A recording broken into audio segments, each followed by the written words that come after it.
Welcome to Boxing Fans Talk TV. I'm your host, T to T.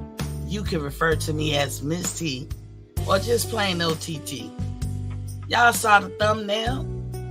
Ryan Garcia and team had a flex on the PBC to get the ball rolling for a fight with Tank Davis. But why they had to do all that? It should be simple, right? Biggest fight of both of their careers. The moneymaker. But y'all know, we'll get into that and much more. But y'all know the drill. First, let's turn to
Welcome back to Boxing Fans Talk TV. I'm your host, CDT.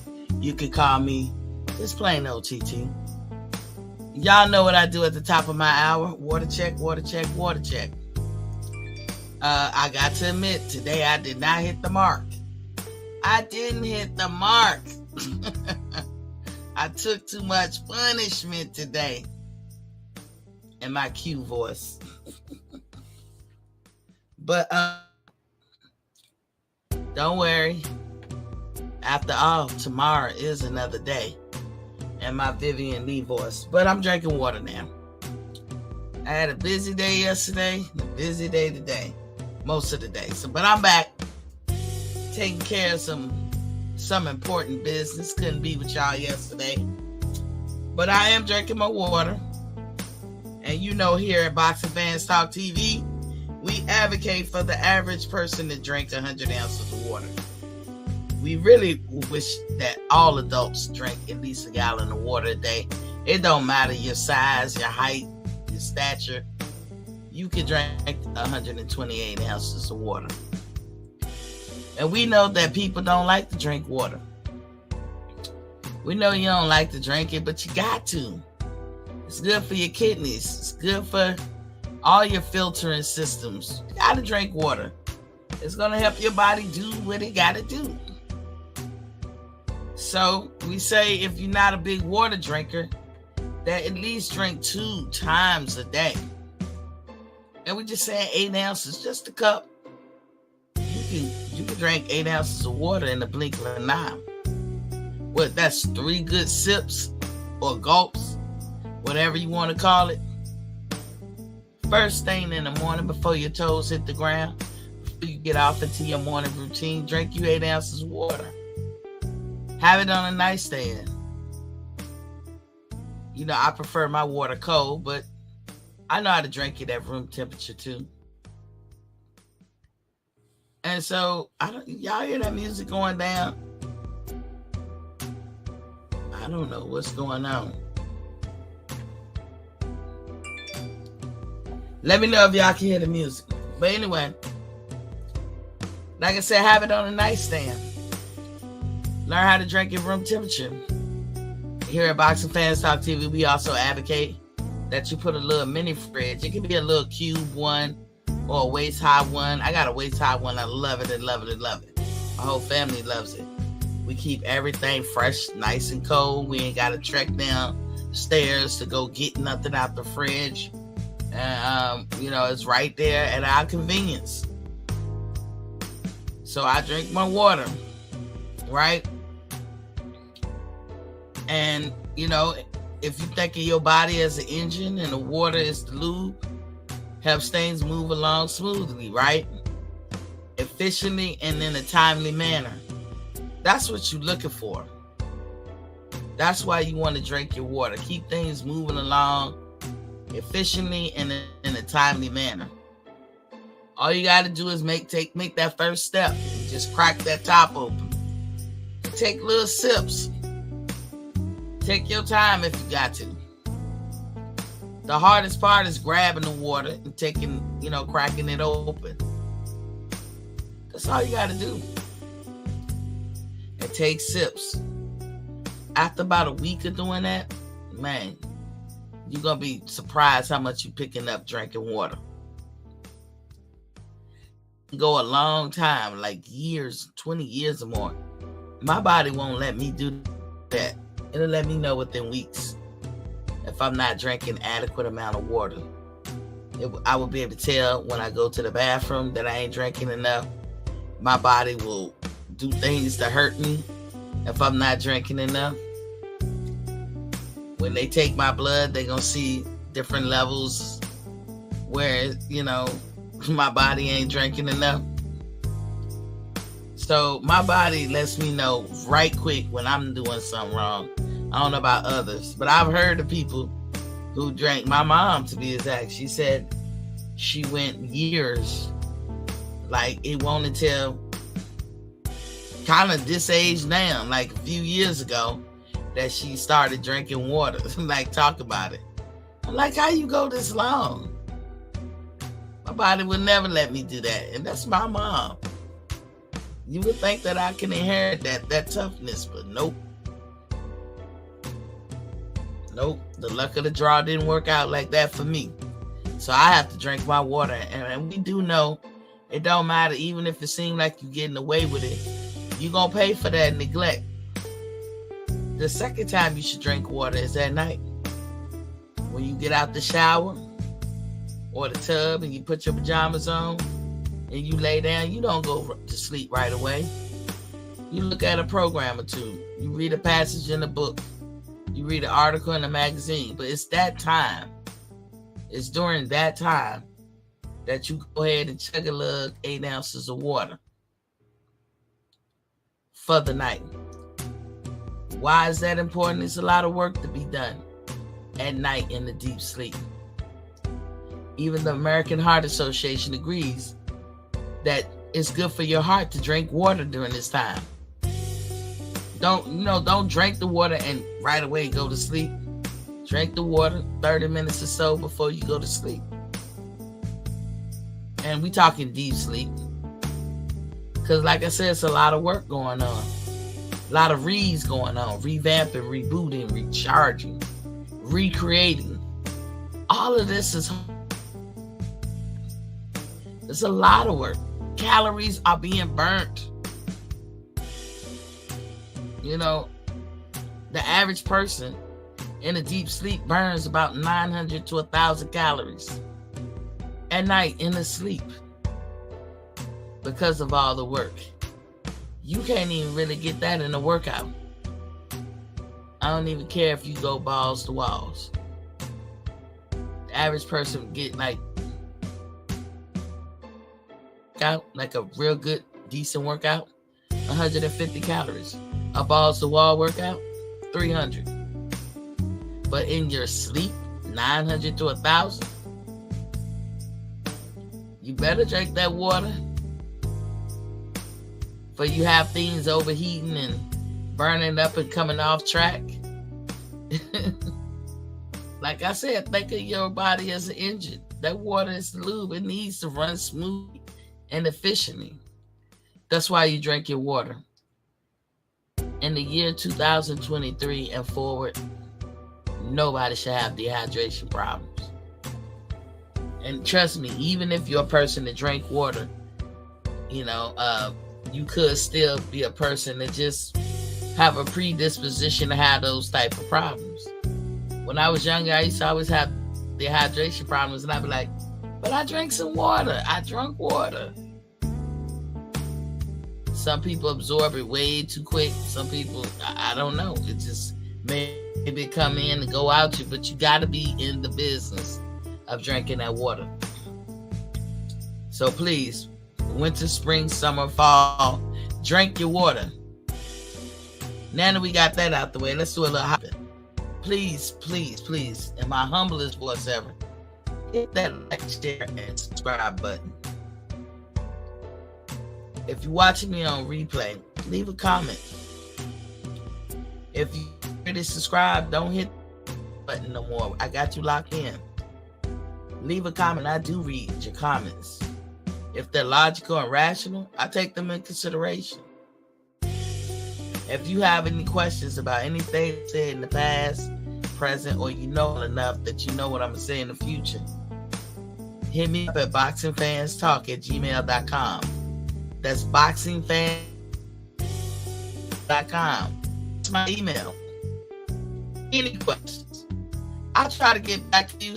So for those of you who do be hitting me up, y'all see I get back to you, right? And y'all see that lovely sign on the side in yellow with the green dollar sign above it, Boxing Fans Talk TV. That's Boxing Fans Talk TV. That's my cash app. Jump up and down on it. Love it. Embrace it. Become one. Jump up and down on that joint. You know what I'm saying? All proceeds go to the past, present, and future of any donations. I appreciate it very much. But don't be afraid to use that thing. I'll be dropping gems over here. Y'all know it. So now that we got all that out the way. Oh, standard time. Eastern Standard Time. Sometimes if I'm not here, it's because I got to say, or I get busy in life. I do have, here. I can't just know that it's a good reason why I couldn't be here. I try. Let's get into it.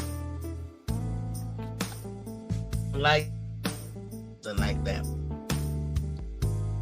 But let's get into it. So Ryan Garcia and team to flex on PBC just to get rolling. The tank fight. And why they gotta go through all that? If this is supposed to be the most a very lucrative. Oh, you talking about stars, right? Got the hiccups.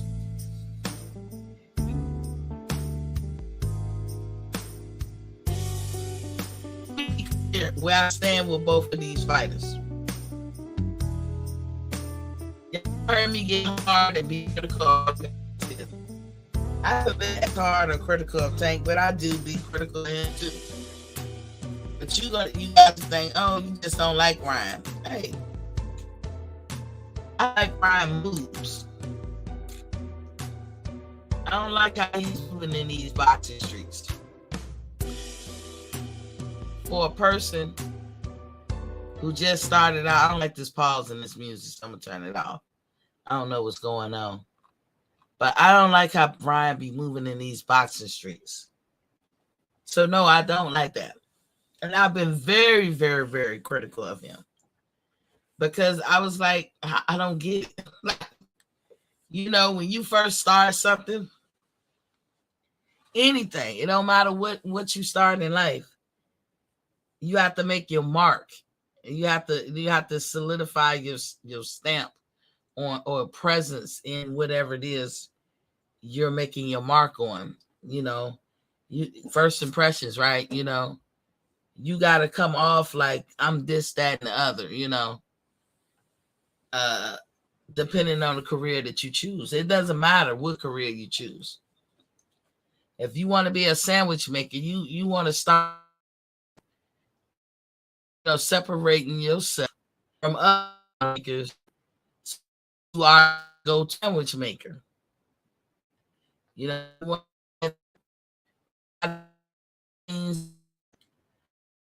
yourself from other teachers.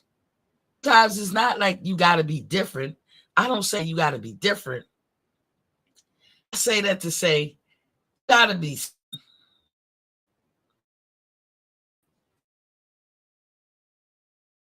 Take to the bank when they talk about you. It's different than that.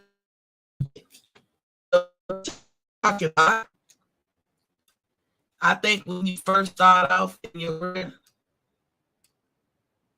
you got to win the approval of the fans. Whether they're going to take that ride with you or not, whether they like you or your style as a fighter or not. You want them to be thinking of you as a reliable opponent, a valid opponent. Ain't nothing worse when people describe opponents as tomato cans and, you know, they're nobodies. And I hate that kind of talk. I try not to allow that kind of talk over here because they're better than us. That's how I feel. Even you, Ryan Garcia, you're better than me when it comes to boxing. You put that time in the gym, you do things in that gym and that road work that I won't do. So we have to give you respect that way. But when you lie to the fans and you lead them on and you're trying to get money out of them, I think that's despicable. There's nothing wrong with wanting people to pay to see you fight. You're the product. You're selling yourself. Cool. We get that. That's business. But to trick people into paying to see you fight, that's the problem I had. And to be doing it in the first part of your career, that's the other problem that I have. And so, yes, I've been very critical. Tank, I've been critical of him as far as him not living up to the maximum potential he can. Mayweather and them move him in such a way, and one you could say is good because Mayweather did a solid for him. And the other hand, you could say it's bad because he wouldn't match him with anybody of competition, and it looked like, or making him duck and still understanding. You almost like to be more like him, like Mayweather at the end of Mayweather's career, without grooming him like you were in the beginning of your career, which didn't make no sense to nobody but Mayweather. Because it was like, Tank, this is your time. We know that when these guys are young and in their 20s, they can't see what we can see, because we've been in our 20s, we in our 30s, and we in our 40s and beyond.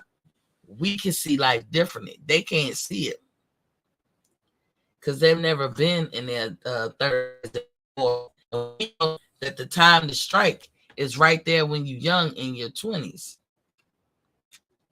So that's the problem we had with Tank.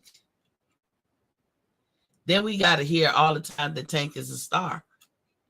And all these people are stars. Ryan is a star. Then when you ask them why are they stars? And they go right to the pay-per-view numbers. Well, if Tank is a star based off his pay-per-view numbers, then motherfucking what's his name? Bud Crawford is a mega star. But we don't hear that kind of talk. The same people that say Tank is a star will turn around and tell you that Bud is not a star, that he's a nobody, that he fights no one, that he's at the bottom of the barrel. How can that be true? If Tank last 3 fights haven't made over 100,000 in pay-per-views, his last 3 fights, his fight with Hector Garcia this time, 61K. His fight with Rolling, 50-something thousand. His fight with Isaac Cruz, 50-something thousand. I mean, isn't it 3 strikes you out? That diminishes star power to me? No. I don't make hay of that. I don't have no heaven or hell to put nobody in based on that pay-per-view. I can't say you are the greatest or you're not the greatest based on your pay-per-view. I judge how you act in that ring, whether you're a star or not, whether you're the goods or not. I'd rather put the emphasis there.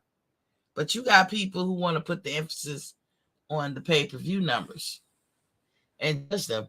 Well, you see, since you're the one calling this shot, that's Terrence Crawford as a star. I guess he is, because I always say, first of all, there's no point in talking about pay-per-view numbers. Ain't nobody near the benchmark. Floyd Mayweather set the benchmark, and ain't nobody gonna catch him. So there's no point in calling nobody star. Ain't nobody breaking $1 million. Not even Deontay Wilder. Not even Canelo. Like talk about it. Canelo broke $1 million with Triple G. That's about it. But on average, he does not. So they not even stars because they not even hitting the benchmark. Certain people pay-per-view numbers.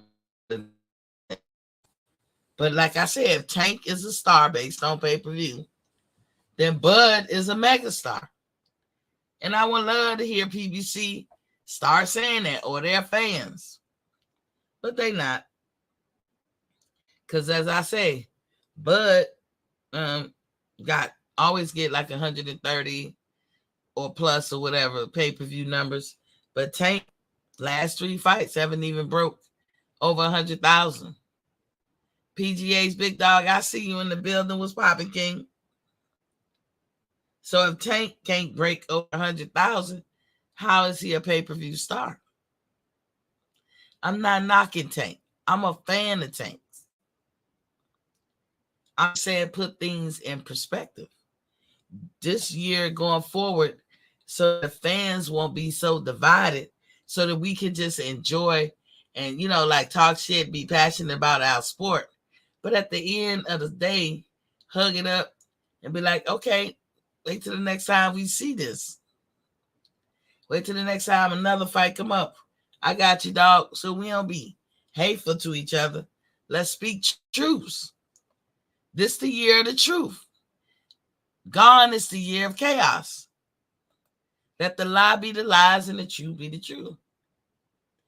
PGA says, stop capping, Bud ain't no pay-per-view star. Well, PGH, that's just a matter of opinion. And if we go by what PBC says about Tank, that's what I said. I don't know if you caught that, PGH. I said, if Tank is a pay-per-view star, according to PBC and PBC's fans, then Bud must be a major pay-per-view star.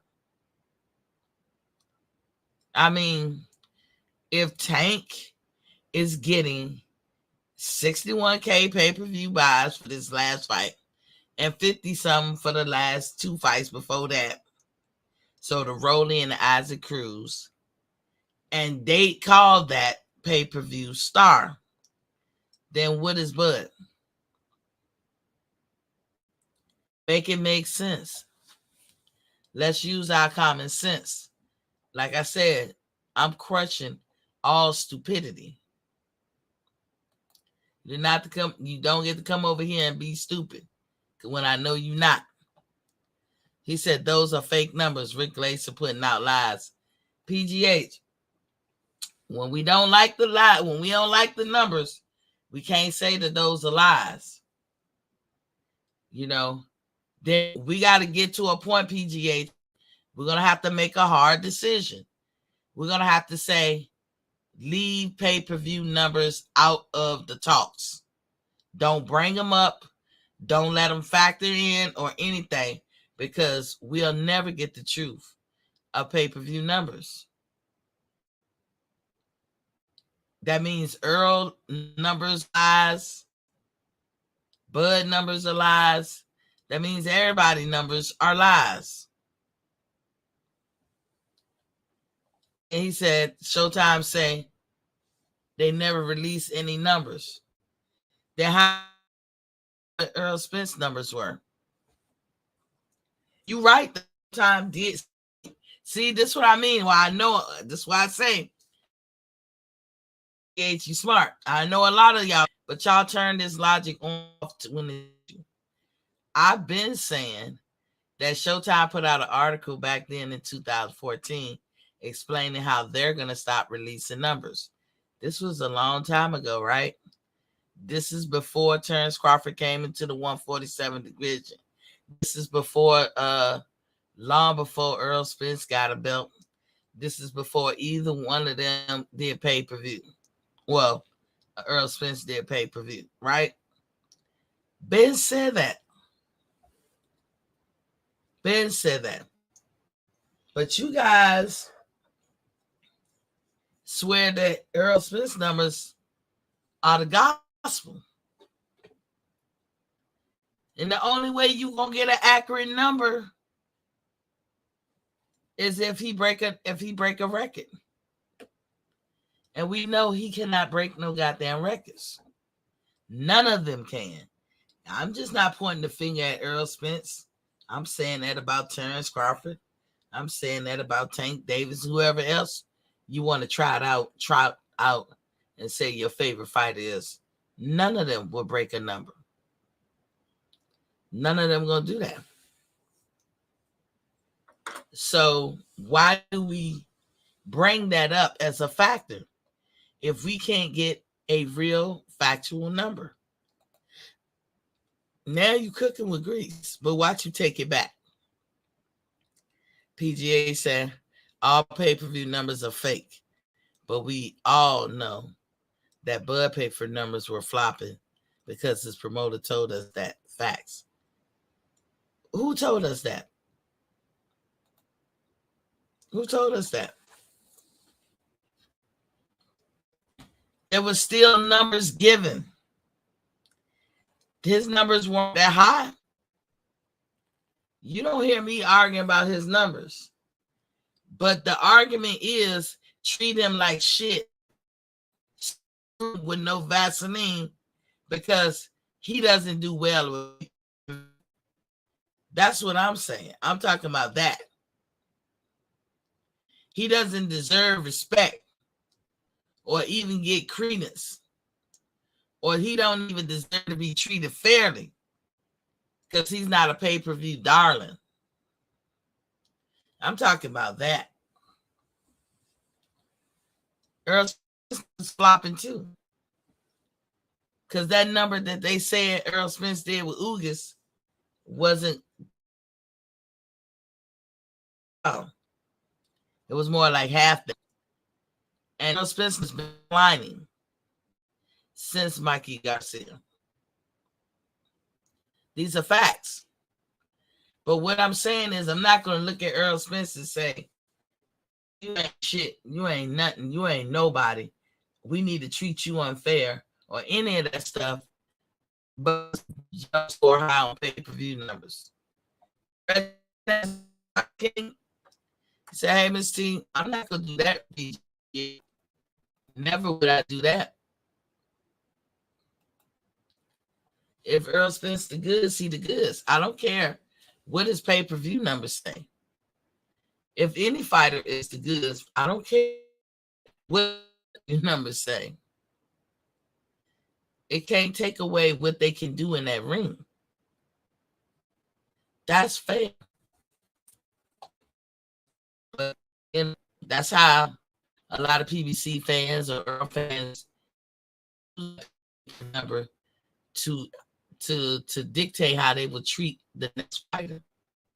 And that's not fair.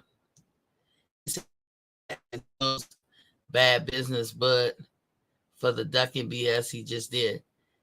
Well, GH, I'm going to get into that. And Espinoza is a liar. And we're going to prove it. We're going to prove it. You know he a liar. You know he pretty much lock, stock, and barrel with Al Hammond and PBC. Reginald Peters said the truth. Pay-per-view is like CDs. It's the past. All I'm saying, Reginald, is we got to get out the habit of critiquing somebody in a way that, like, how we're going to treat them. Like, you can judge your pay-per-view numbers all you want, but if that's going to be the one of the factors of how you treat somebody, then that's got to stop, because you're not getting no accurate data. You cannot treat people like shit or do them wrong because they're not a pay-per-view star when nobody is. I would love the day to come when PBC and their fans stop doing that. I ain't say it's every fan, but it's a lot of fans that does that, and that needs to stop. So we talk about Tank and Ryan, right? Like I said, now I'm a fan of Tank. But how is he a star? And I say that with a straight face. Tank is from the state above mines. He's an East Coast guy. You know, he pretty much the home team. I like Tank. Love how he fight. Got a lot of great glowing remarks to say about him and his skills. But he's not a pay-per-view star. It don't make me like him any less. It don't make me, brag about his abilities and be like, man, Tank the truth any less. Because Tank is a force to be reckoned with, whether he's a pay-per-view star or not. See how I can say that? I didn't damage Tank by that. He's not a pay-per-view star. He's not. He's a force to be reckoned with. Quentin Bradley, I see you, King. He said, Miss T, my sister, good evening. PGA said, Bud should have made the damn fight. He punished the fans and would never sell big. His legacy was badly damaged for that duck shit. He ain't ducking. See, that's your opinion. My opinion is something else. But I respect your opinion, PGA. You can have that. But why should he care about selling big? See, you care about selling big. Bud made his $10 million. He gonna keep making money. Every time y'all count him out, you gonna say no, he didn't. We gonna say yes, he did. It don't matter. The only person that should care is Bud. Bud said he did. BLK said he did. No matter what me or you say, that's the main word right there. So who cares? As long as your pocket fat, right? Money, power, respect. Key to life. Money, power, respect. Eating right. You know what I'm talking about? PGA said, Tank out here breaking gate records. He's a star and one of the faces of boxing. Again, he's not a pay-per-view star. I didn't say he won't start in other places. I said I was specific, PGH. Let's stay specific. I said Tank is not a pay-per-view star. So stop couching him as a pay-per-view star. You're misleading. And people have to ask you, why do you need to mislead? What is the whole point of misleading? The motherfucker can fight. He good in that ring. He one of the top elites in that division. You can say a lot of glowing things about Tank. But to say he's a pay-per-view star is a lie. So I have to ask you, PGH, what's the need for the lie? Reginald Peters said it only a few true stars in boxing. Canelo and AJ and Fury and Wilder and Earl and Tank. Earl is not a star. Tank is more of a star than Earl. Earl is not a star outside of Texas. He's not. Tank, look, I would give you Tank if you said Tank. Earl cannot go to the Barclays Center and sell out. He cannot go and do the numbers he do in Texas. The biggest numbers Earl does is in Texas. When he come out of Texas, what do he do? That's why he always wanted shit in Texas. Mr. Gold, I see you, King. What's poppin'? He said, hello, my beautiful queen. How are you? I'm good. He said, Mr. Quentin, what's up, fam? Quentin laughing, eating right. You see the light, the key to light. First you get the money, then you get the motherfucking power. Then you get the key to life. PGA said, where's the proof that he made 10 million? The numbers I saw were less than that. I don't do the pocket watching crap. The proof is the man said he never really gave you a reason that you could point to lie about his money that he made. He don't have to lie to you.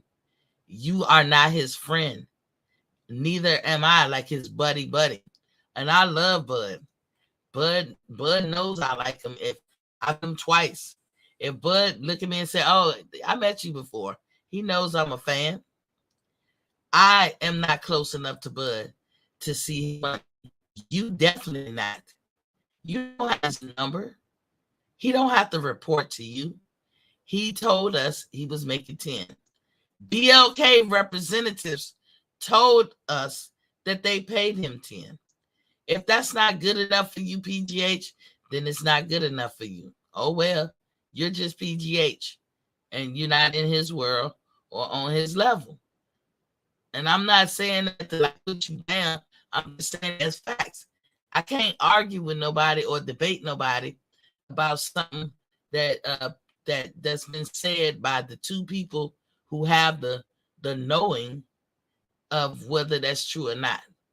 If anybody would know, it will be them. The rest of us don't know shit. We can only go by what they say. But you don't want to take his word for it because you don't like him. I get it. You don't like him, so therefore nothing good can happen to him or for him. That's what it is, PGH. Quentin Bradley said, at Mr. Golden, here to support my sister. Mr. Golden said, Mr. Quentin, same here. Reginald said, you wrong again. How am I wrong, Reginald? He don't like you either. He don't know you. He will never talk to you. He don't like your ass. So how you know what he got? Again, he said he got it. BLK, the one who paid him, said he paid him. So y'all niggas just hating at this point. He said you need H2O. General Big Fish is in the building. What's poppin', King? He said, what up at Golden, at Quentin, and the boss at Boxing Fans Talk TV. What's good with you? Golden said, Big Fish, what's up, little bro? ATL said, salute, Queen. Ah, ish. That's right, ATL. ATL, what's up, fam? Quentin's at Miss T. Earl Smith so good at the Staples Center with Porter. He said at PGA Style salute. But Earl Spence don't come to the East Coast. Now, see, the reason why I say, I'll offer you an answer and I'll give you reason, like adequate reason why I say what I say. A lot of y'all offer answers, but y'all don't never back them up with legitimate reasons. We know that Tank can sell out on the East Coast. He showed us. We know that Tank can sell out in Vegas. He showed us. We know that Tank can sell out on the West Coast. He showed us. Can you say that about Earl Spence? And I wasn't even really trying to compare Tank and Earl together, but this is what I'm saying. I'm shutting down all hypocrisy and stupidity. Just calling idiot shit. Tank can go to the Barclays and sell out. Can Earl do it? I can say Tank can do it because he's done it. I can't say Earl can because he hasn't done it. Until the day he goes and do it, then I'll say he can do it. Simple as that. You guys think that y'all can hate on Terrence Crawford like he like y'all well enough, like y'all are even a well enough for him to break bread or show you what the fuck he got. He don't fucking know y'all. Y'all are insignificant. Insignificant. I ain't shit in his world. And I include myself in it. Because who the fuck are we in his world? But the man said he got paid. Fucking a lot of people in the know said he got paid $10 million. But only the man who said he got paid $10 million and the people who paid him. Them two are in agreement that happened. All the rest of us can go to hell. I'm going to go ahead and agree with them. I have never disputed what Earl Spence said he got paid. They put it out there. I never came back and said, Earl Spence ain't getting no $2 million for that fight. He ain't get that shit. Earl Spence ain't no millionaire. That would be just hating. You've never heard a Bud fan say that about him. But y'all hate the man so much. You mad because he got paid. Because he had to come up. Y'all are insignificant. I can't tell you how insignificant you really are in this man's world. So what you're saying is a bunch of hate and bullshit. You lent on his nuts. Original Peter said, who cares about pay-per-view numbers? Bud and Earl top at 147 and Tank top at 135. Now you say, who cares about Bud's pay-per-view numbers? So let me get back to what I was saying when we was talking. So hold on, let me get through the chat. Golden, what's up, fam? ATL, what's up, broski? ATL, bro, are you going live tonight? Said General Big Fish, what's up, fam? Reginald Peters, what it do? Getting some of this good propaganda from the boss at ATL. And no propaganda, Big Fish. I think he can do it. He has East Coast roots. Thinking and knowing is different things, right? Right? I mean, I ain't saying he can't, Quentin, but I'm saying right now, you can't say he can. You can't say he can. Miss T, fix your audio, sweetie. What's going on with my audio? Testing 1, 2, 3. Can y'all hear me? The shit is on. I don't know. Thanks for letting me know, ATL. Hopefully y'all can hear me. Quentin laughing. He said, I get Miss T notification, but not yours. He said, you glitching. Yeah, I don't know what's going on. My music was pausing, and I had to turn that off. Yes, we have, Miss T. Oh, Lord. I know what y'all talking about. Yeah, I'm going to go live about 12:30. Okay. So Let me get back to what I was talking about with Tank and them. So like I said, I'm a fan of Tank. And I give him big praise for what he can do in that ring. And then another, remember, I was the one who said Tank to me is one of the few fighters that, and I say Shakur Stevens can do this too. He could have ran the gamut at 130 and been undisputed. He could have also been undisputed at 135, and he could also be undisputed at 140. I believe that wholeheartedly in Tank and his abilities. But it's not enough for me to believe it. It's for him to believe it and for him to want it. And what an accomplishment that would be. Now that's separating yourself from the rest of the pack. That's making yourself distinguishable amongst all your peers. I mean, who has done it? What man is going to do it? Now that a woman has done it, what man is going to do it? You saw Canelo was trying to do it. You know, a lot of people, however Floyd Mayweather is great, there's not going to be another Floyd Mayweather. Even when you think you broke one of his records, it's so many records of his to break. You ain't going to do it. So won't you do something that even Floyd didn't do? You know, I don't even think Floyd was ever undisputed. That's something he hasn't done. You know, look what Canelo was trying to do. Canelo became undisputed at 168. No matter how you slice it, dice it, and I'm not a Canelo fan. Are we, Big Fish? We is not Canelo fans. Not at all. But no matter how you slice it, dice it, or whatever, the dude became an undisputed champion. And what did he try to do? He tried to go do it again. Now, who in the fuck in the male boxing, who in the fuck ever done that? He had the accolades he would have gotten had he been able to accomplish that shit. But because he do a little cherry picking on the side, he, you know, that when you cherry pick, that tells me you have concern. If nothing else, you got concern. You can say all the way from scared to fear and all that stuff, or you could just say he had concerns of potential opponents he could run into. But he tried to do it. He tried to go to the 175 division, the next division up, and he tried to exact that. Hey, let me go on and fight Bivol, take his belt right quick, and then I'm gonna get at Better Biv and Joe Smith. And Joe Smith was like, man, fuck you. I'm not fighting you. You ain't coming up here disrespecting us like this.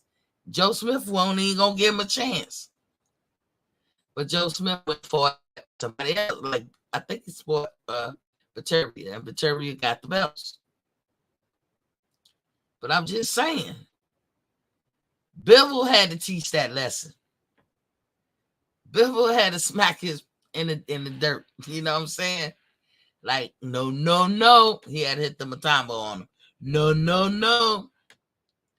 You're not coming to our division thinking it's sweet like that. We're not going to let you have it. So what man in boxing is going to do what the females have done? You got Clarissa Shields being undisputed in 3 fucking divisions. No matter one man to do it twice on the minds of some people. So here we go.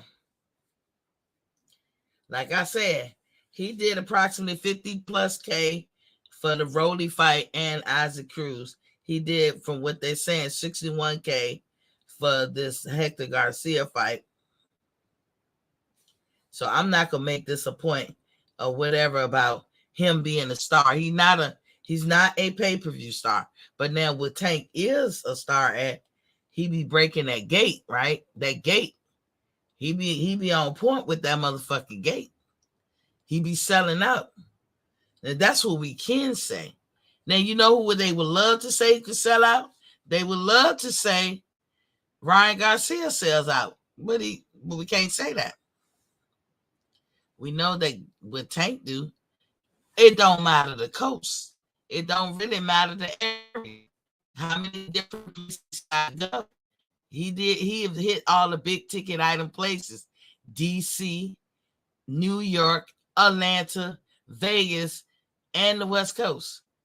All with the same results. Can we say that about Ryan? I'm not saying Ryan could never do it and accomplish that. I'm just saying Ryan hasn't done it. So I can't give him flowers for shit he hasn't done. Reginald said Al Heyman is doing that. Mad Dog is in the building. What's poppin'? He said hit the like button and subscribe to the channel. Indeed. Thank you, King.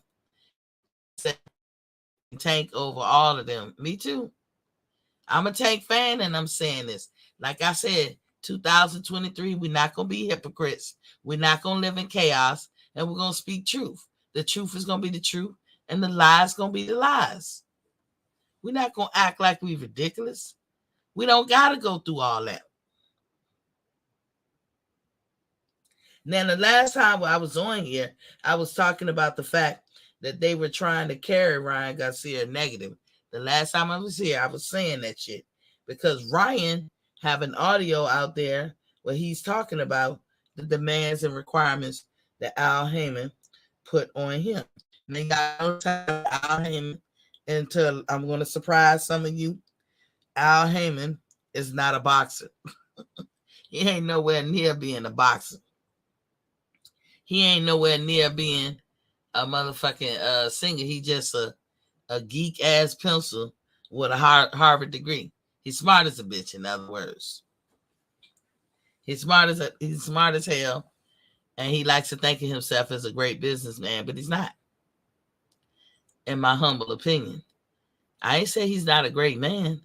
I'm just saying he's not good for business, and he does people dirty, and he does it on a sneak tip. He's a swindler. He's a grifter. He's a schindler. He's a charlatan. Mad Dog said 2022 was a big year for women boxing. It was. Quentin Bradley said, damn, smash that like button, man. Indeed. Reginald Peters said, cool. I am there. Our money is in the building. Was Poppy King? He said, Quentin, Reginald, ATL, General Big Fish, Mr. Golden. Our money, salute. Our money. Our money, what's up? No one can beat Tank 135. Yeah, but let's describe him accurately. If you don't want to hear that he's not a pay-per-view star, then let's not bring up pay-per-view numbers. Stop that shit. Because we letting pay-per-view numbers dictate how we treat different boxers. Stop it. We don't have to do that, y'all. Let their abilities in the ring and their skill in the ring dictate how we treat them. We don't have to get into their numbers. Who cares? Now, the only thing I will care about, because from my understanding, boxing is also prize fighting. That means you get a prize for doing your job. Your job is over after the 12th round and the bell rings. So after that, I expect every boxer, I don't care who they are, to receive their check within the hour. Because it's prize fighting. I don't want to hear no humming. I don't want to hear no other bullshit that I'm going to get into in a minute. So, like I said, the fact that they were trying to carry Ryan negatively, basically telling Ryan last year, months before Terrence even fought, that Ryan could not take a tune-up fight, or else all bets are off. We not gonna fight you till next year, but you better not take a tune-up fight, or we not gonna fight you at all. Now y'all gonna sit here and tell me that that's on the up and up? that that's fair to do? And if you do, that's fine. I would like to hear it. And when I drop the link, I want you to explain to me, whoever you is that jump in, explain to me why that makes sense. Because I really want to know. It doesn't make sense to me. But maybe I'm not seeing something. So I want somebody to explain to me why in 2022 would they make that demand of Ryan that he cannot fight a tune-up, but Tank can. And if he fought a tune-up, then the fight that they have brewing for April is off. Why would Al do that to Ryan? Ryan ain't making that shit up. He ain't making that shit up. Other people have said that about Al Heyman. Why do that to somebody? And if somebody can explain that to me, I would love to hear it. For $500 Monopoly money, if you can explain that to me. And I'm like, that's just crazy to me. When I heard him say it, I know I don't like Ryan Garcia. I ain't gonna say I hate him, but I don't like how he moves. I've been more critical of Ryan Garcia for the longest time. But hell, I wouldn't even carry the dude like that. That is cruelty on another level. Because they manipulate the numbers, they believe that gives them the impunity to do whatever to other fighters with their approval, with the public approval. That's what PBC do. Because we can talk about the numbers, and PBC know he can get his minions out here, his minions like Reginald Peters, sorry Reginald, or PGH Big Dog, sorry PGH. PBC know that y'all are their minions, and they can get y'all to fucking, to fight that battle for them, even though it's silly. Well, we're going to say that their numbers suck, so therefore we get to treat them like shit. I mean, I don't get it. I don't get it. But that's what normally happens to fake up that fight. And PBC is ruining boxing by doing shit like that. Luckily for Ryan Garcia, he has support from Oscar, his promotional company. And Oscar came out recently this past weekend and said, you know what, y'all got to Monday to run me that contract, or we moving the fuck on. We float on. You know what I'm saying? Oscar grabbed his nuts and say, fuck y'all. Look, we not gonna play this game. Y'all done put out that the fight is in April. We was trying to put that out. I tried to told y'all in Christmas that ain't no contract been signed. I don't know what I can do. Y'all putting out more than me that the fight going down in April, but y'all ain't sent no contract. But your boy Tank is the A side. No more are we going to keep saying we the A side as if that don't come with accountability and responsibility. I'm deadening all that. If you the A side, it is your responsibility to ensure shit happens. When you're the leader, you don't sit back and let other people lead. You motherfucking lead. So I'm holding PBC accountable to that.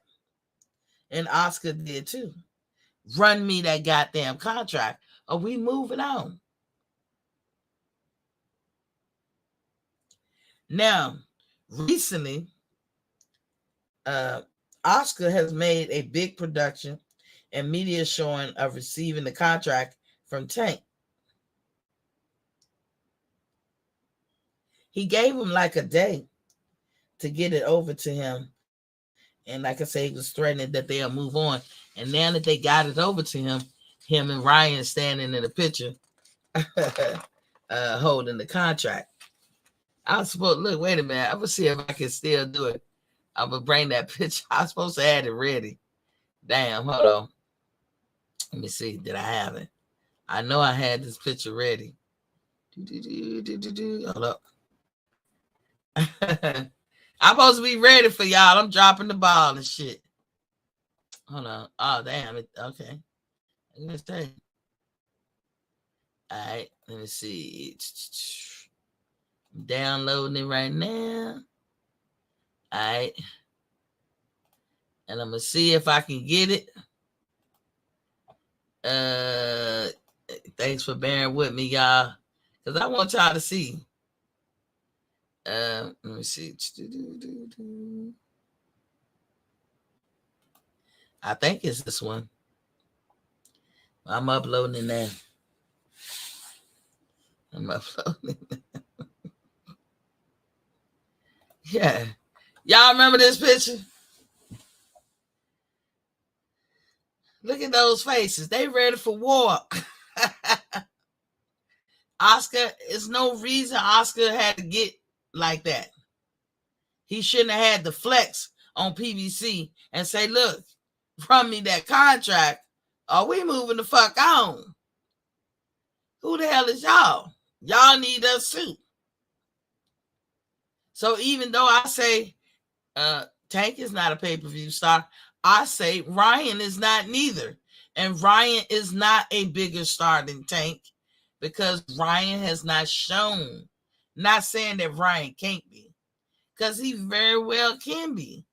But Ryan sells out on the West Coast.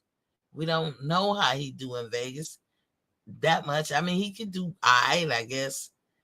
We don't know how he could do on the East Coast at all because he don't ever come over there.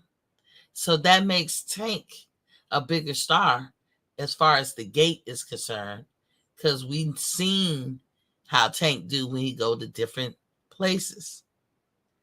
He run all the places that you can go in the boxing world. Tank goes there and do well. We cannot say that about Ryan. I'm not saying that Ryan could never, like he don't have the potential to. I'm saying because he hasn't done it, I cannot give him the flowers. Now, the minute he does it, then I can give him the flowers. But look at Oscar saying, see, all I had to do was flex on these niggas, and now I got the contract. So all this time, Steven Espinoza and PBC and Ryan and them saying the fight was in April, were they lying or were they telling the truth? It's a fair question. Mad Dog said, I'll take Shakur over Tank at 135. Me too. Our money. Quentin said, that's going to be a good fight. I love Shakur boxing, but I think Tank sparks him. Shakur don't get enough power to keep Tank off him. That's a good fight, but I think Shakur got enough tools in his bag, Quentin, to combat against that. Shakur is, out of all of them, to me, the most complete fighter. Over Devin, over Tank, over all of them. If that's true, that's because Ryan might get okay if he fight a tune-up. He got dropped in 3 straight fights. What are you talking about, Reginald? Stick to the point. Stop trying to justify. Just stick to the point. I don't know what you mean. Ryan got dropped in 3 straight fights. When?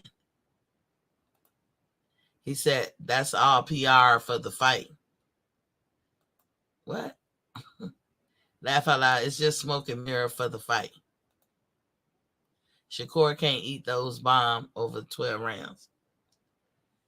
That's still, you got to get out this habit, though, Reginald, of trying to justify ill treatment because somebody don't impress you. Stop that. You don't want to be treated that way. You wouldn't want your children to be treated that way.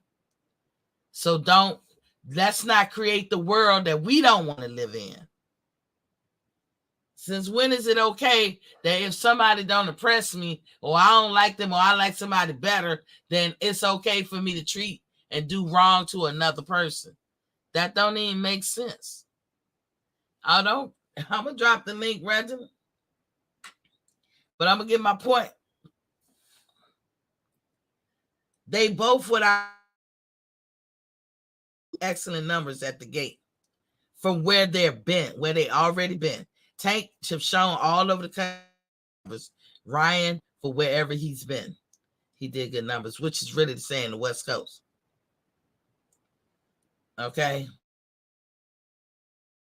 Both have a big following on social media, but Ryan has the biggest following. He has 8 million approximately. Do they all translate into real boxing fans? No, but they could one day. Tank is in the hundreds of Ks. Like, I don't know how many following Tank got, but he doesn't have more than Ryan. They are young and they have a look, and it's a factor. They are two nice looking young men, and their looks could carry them. It could be a factor to garnish casuals to want to come look, because casuals, a lot of things that they get involved with is based off of looks, whether we like it or not. Casuals do come based off of looks or the gimmick of the day, but mostly it's the looks. It could be very lucrative for all who are involved in this fight. That means PBC can get a cut, Tank can get a cut, Ryan, Oscar, anybody got anything to do with this potential card is going to get paid. It can be very lucrative. That part is true. And that take care of the business side, with both equally contributing something. Not to mention the Mexican and Black rivalry of it all. Now then we're going to get into the actual skills and ability. Can we as fans be objective and call this fight fairly? Because if we can't, then how we expect anyone else to? So that is the assignment for the day. That's my assignment for y'all today. I know I will give a concerted effort to do so. And y'all know how critical I've been of Ryan Garcia. So that, to me, is saying a lot. Now, first off, the date, April 15th. I'm about to drop this link.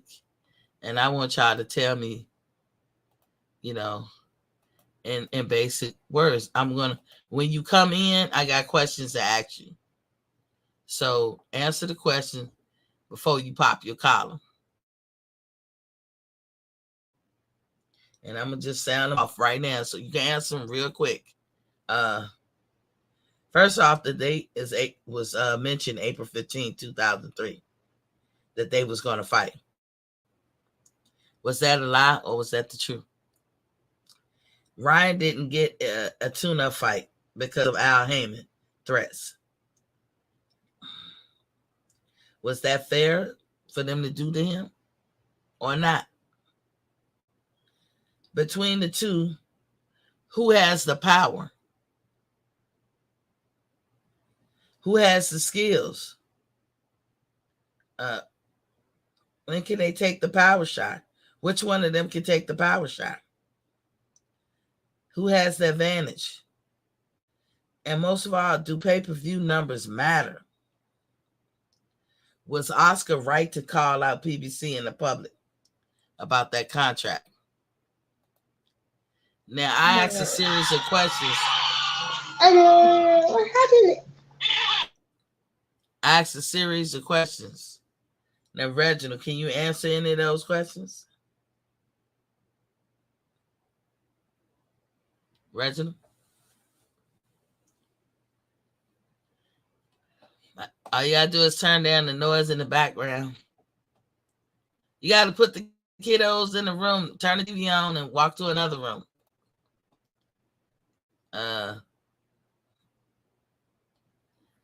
Platinum P is in the building. What's popping? He said, what do you think is going on to win the fight?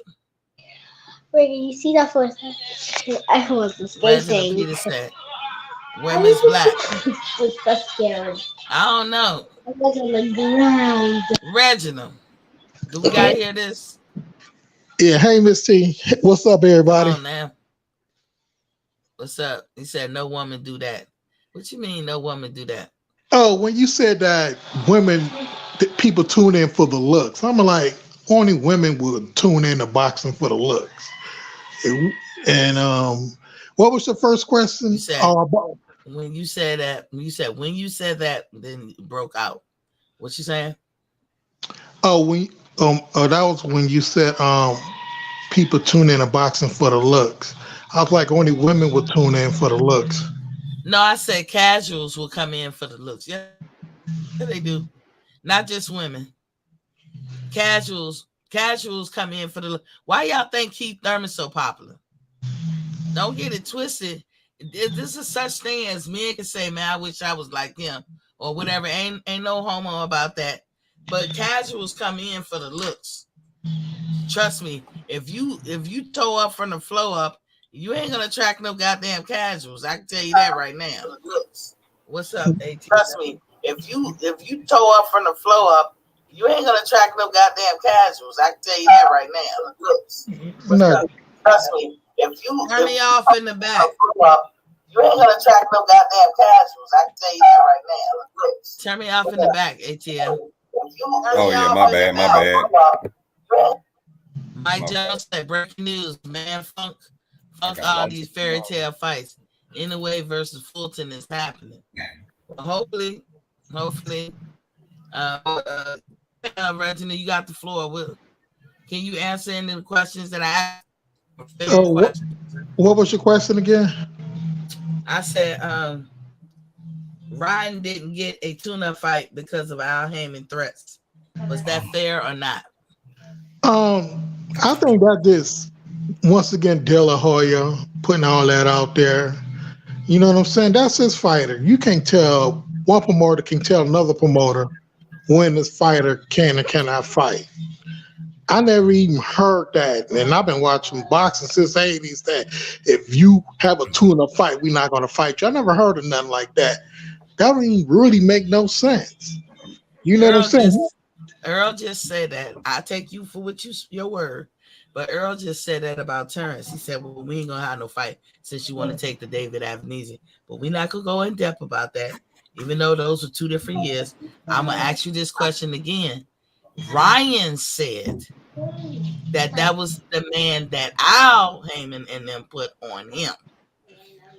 Now, don't bring Oscar into it, because Oscar always thought that Ryan should take a tune-up. He didn't understand why Ryan wouldn't take advantage to have a tune-up or a busy fight. But Ryan said that. So deal with what Ryan said. But you know what? Ryan been dropped in his last 2 fights. You know what I'm saying? He might mess up the bag and get knocked out. What? That don't matter, Reginald. Come on. And that goes to your original question, because he might lose. I said, no, that's not my question. I said that Ryan said that he wanted, obviously Ryan wanted a stay busy fight whenever they was making the deal, which was in the latter part of 2022. Ryan wanted a little stay busy fight, and Al Heyman told him he couldn't, or whatever. I'm asking you a plain question. Was that fair for them to do that to Ryan? The truth is their side, his side, and the truth. So I cannot give you an honest answer on one side of the information. Like I said, I don't think Al Heyman put that in the contract. You know what I'm saying? Just play devil's advocate. All I'm asking you, if it is true, was that fair? If you don't believe it's true, then it didn't happen. But if it did happen, would that be fair to do to him? That's all I'm asking. Okay, from a business point of view, I think that's fair, because Ryan been dropped in his last 2 fights, and he might mess up the money bag. So I think it's fair to put it in a contract. Don't fight no more, because you got dropped in your last 2 fights, and you didn't, and you fight again, you might get dropped and lose and mess up the fight. It happens in boxing all the time. That's your opinion, and that can happen to anybody. Correct? Can that happen to any fighter, no matter how great they are? Yeah, it can happen to any fighter. So Tank can get a tune-up, but Ryan can't. So I'm gonna ask: is that you still standing by that? If you are, it's cool. That's your opinion. I give you my answer, and you give me another question. Now, do you? I'm saying no. I'm not. I'm telling you all the facts for that particular thing. I just the thing that I did throw in is the fact that Tank got a tune up, but Ryan couldn't, and we know that anything can happen when you get in that ring. So Right. all I asked was that fair? You said you don't believe it happened. I have to, you start answer. You don't believe it happened, but if it was true, because this is what Ryan said happened. So if that's true, it actually was a fair. You said it was fair. So I just want y'all to answer these questions. ATL, is that fair? That's fair. I can move you. To tell Ryan that he cannot have a tune-up fight before he or all bets are off. They told him this last year. But Tank had a fight. Is that fair for Al Heyman to do that to Ryan? I thought Ryan was supposed to have a warm-up too, but something happened. Ryan said what happened. Ryan said that PBC told him he can't, or they not gonna let him have the fight with Tank. Oh, I ain't hear that. That's what happened. That's what it's an audio out there of Ryan saying that. That don't make no sense. Is that fair? But you saying that don't make sense? So so basically that's not fair. Okay, we move on. Question number 2. Going to you, Reginald. Between the two fighters, who do you think got the most power? Yellow. Tank got more power than Ryan. And you could just really just go off for their whole career. Ryan is not they try to make him like he just knockout artist, but he's not. No, Tank got just like Wilder. You can look at all his fights when he got that one power that can get you out of there. You know what I'm saying? And Ryan, he stopped his last two opponents, but Terrence Crawford knocked out his last 10 opponents. But everybody don't see Terrence Crawford as a knockout artist too, and he knocked out his last 10 fights. That's not who Terrence Crawford is. That's not who Ryan Garcia is. But that's what Tank is and Wilder is. It's a big difference. I don't see the difference, but I'm gonna come back to you. Maybe you could explain that. If Terrence Crawford knocked out all his fighters, and I think what he's trying to say is the people that Terrence Crawford knocked out was trash. But okay, but he knocked out his opponents. So when you got so-called trash, but y'all know, I'm thinking that's what he's saying. Right. But and I get it. I get that's what you're trying to say. But I still don't get it. If you're knocking out everybody, you're knocking out everybody, no matter who you are. But let me ask you, ATL, between the two, who has the power? And I accept your answer that Tank has the power, Reginald. Just so you know, who do you think got the power, ATL? Between Tank. Ryan and Tank. Tank got the most power. Okay, point blank period. Point blank period. But this is the elephant in the room. Tank got a chin. Tank got a chin, and that's the problem with Devin Haney, Shakur, or whoever fight against Tank. Tank could take a punch. Devin came, Shakur came, and Ryan came. But Tank can. That's why he's so dangerous. He could take a punch and he could punch back. Y'all still ain't seen the angry. Y'all still ain't seen the angry Tank yet. Yeah, but this is a side note, Reginald. How come Shakur don't? Have we seen something that tells us Shakur don't got a chin? Shakur got rocked. I forgot what it was. He had a fight a couple of fights ago, and he got rocked. Then he won the fight, but at the press conference, he was like, "Yeah, I got blasted, and I don't want to feel that no more." So I pretty much got on my bike and started boxing because I didn't like that heat. That goes to tell me when things get hot and heavy. So he gonna get on his bike and using his boxing IQ to win the fight, which is smart. But you got a caveman fighter, you know what I'm saying, like Wilder or Tyson or anybody else. I'm gonna go in the fire and I'm going to get my head rocked, but I'm gonna take your head off too. Those the fighters we like.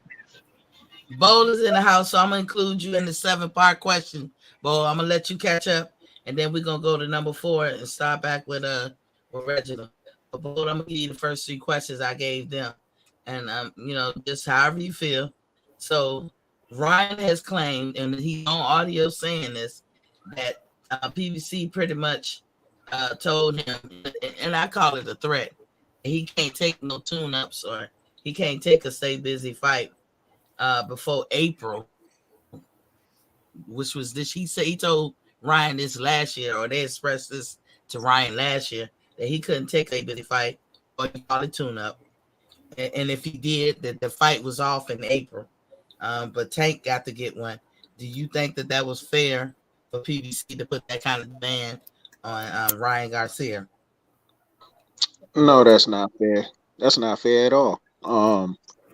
The fact of the matter is, like, no, like if you agree to the terms that y'all gonna be fighting, why are you trying to, put this man on ice by not fighting? But your guy could get a tune-up against a junior lightweight. Okay. So number 2, Bo, and like I said, we were just playing catch up, and then we'll pick it back up with all 3 of y'all for number 4 question. But this number 2, between the 2, who has the power, Ryan or Tank? I think they both got power, to be honest with you. But their power really displayed against subpar competition. So you think Tank power has not been displayed against some real competition ever? Like his only real competition to me was the Pedraza fight. That was the real competition, consider where Tank was at in his career at the time. But a lot of these other matches he had, to me, it just seemed that was the real competition, consider where Tank was at. It's hard to skate. You got somebody echoing. Hey, Reginald or ATL, turn me off in the back. Turn it my off. Kid. You know my kid. So you saying, based on the subpar opponents that both of them had, you think that Tank has subpar opponents as well as Ryan? Is that what you're saying, Bo? I do. I just think Tank opponents is a little bit better than Ryan's, but they ain't had the best of opponents. And number 3, Bo, who has the better skills, Tank or Ryan? And number 3, Bo. Skills wise, it's Tank.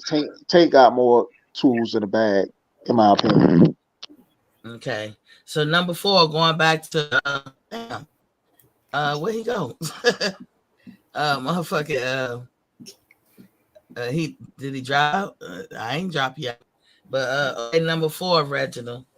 Who can take the power shot? Now you kind of said it, but I didn't ask the question. But so I'm gonna give it to you, Reginald. Who can take the power shot? Tank or Ryan?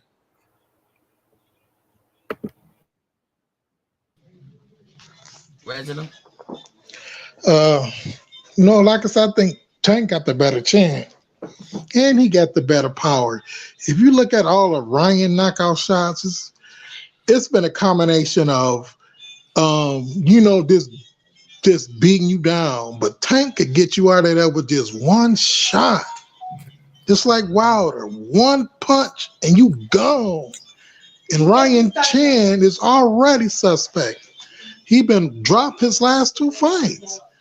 I don't know how he think he going to get in there with Tank and get on his bike or fight on the front foot without getting knocked out. I don't understand. Okay, ATL, same question to you.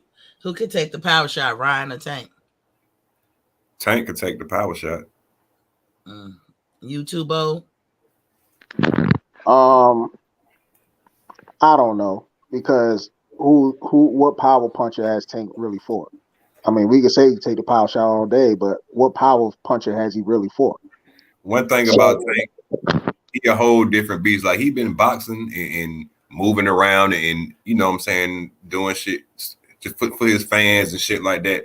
But if somebody really hit Tank go into a whole different mode. He don't like being hit. He had turned into a whole nother animal once somebody really hit his ass, and people be forgetting that. You gotta watch certain fights, man. Certain fights when somebody hit him, catch him real good, he don't like that shit, man. He turns to a whole but my thing is, who is really hitting him? Like we can't say the rollies of the world. You know, if you call for one time, they'll turn into the beast mode, because I don't consider those guys that he's fighting is an actual real threat to him from a power standpoint. So that's why I'm like, I don't know. You know what I'm saying? From this standpoint, he could take the power better, because Tank ain't fought nobody that give him a threat like that. What about Tank a couple of times? Earl for president, Reginald, because of the kids making noise in the back. You got some quietness. But what about when Isaac Cruz, fellas? Either one of y'all can answer this. When he hit Tank felt some of that shit. Y'all remember? Yeah, but we all know Cruz could punch. So my thing with Cruz touched his ass. Cruz is too damn slow. Like Tank was able to box him on the back foot with one hand. Like, yeah, he was hitting Tank, but Cruz is the type of person that he needs somebody in front of him to really go at it. Once Tank started boxing him on the back foot, Cruz had a hard time really catching up to him. Tank is a better boxer than Cruz for sure. Go ahead, Reginald. I'm sorry. I mean, Cruz is a live dog because he gave Tank all he can handle. So he's a legit threat to anybody at 135. You know, yeah, that's why he ran away from Shakur. I don't know about all that. You know what I'm saying? Because he ain't scared to fight Shakur. I know that for sure. Now it's up for his manager promoter to put him in there.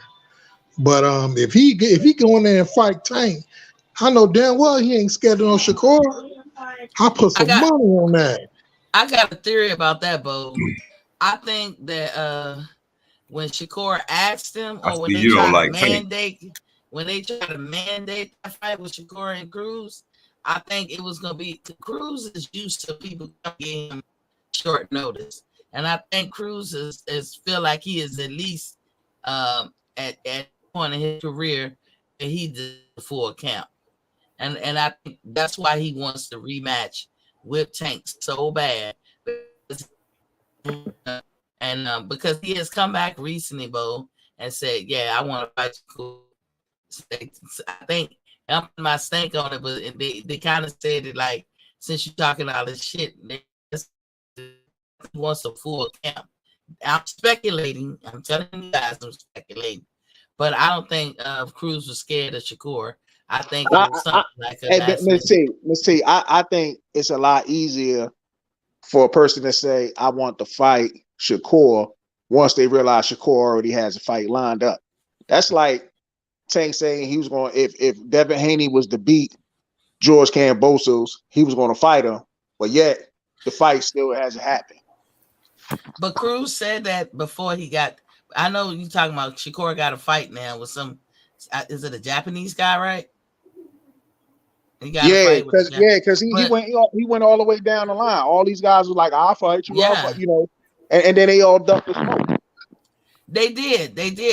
But then Cruz came back and said, "I'll fight you," before he got this Japanese fight. I know he said it before that, and it's like a week or so or 2 weeks later, he had the Japanese dude. But Cruz did come out and say it. Now, whether Cruz and them was privy to knowledge behind the scenes, that we didn't know. I could just say that Cruz and his team came out and said, "We'll take the fight." And at the time that they said that, Shakur didn't have that fight with the Japanese guy.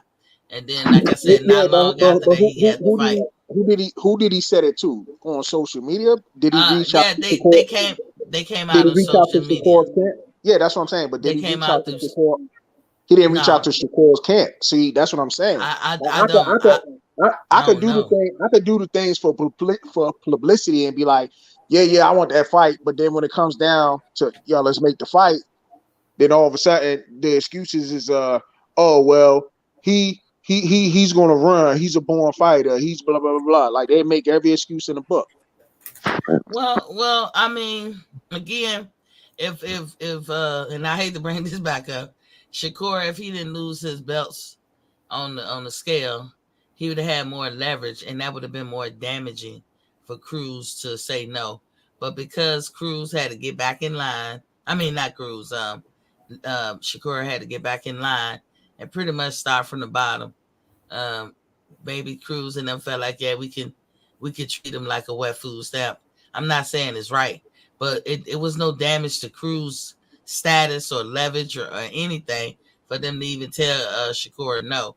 And they did it. Yeah, they did say no.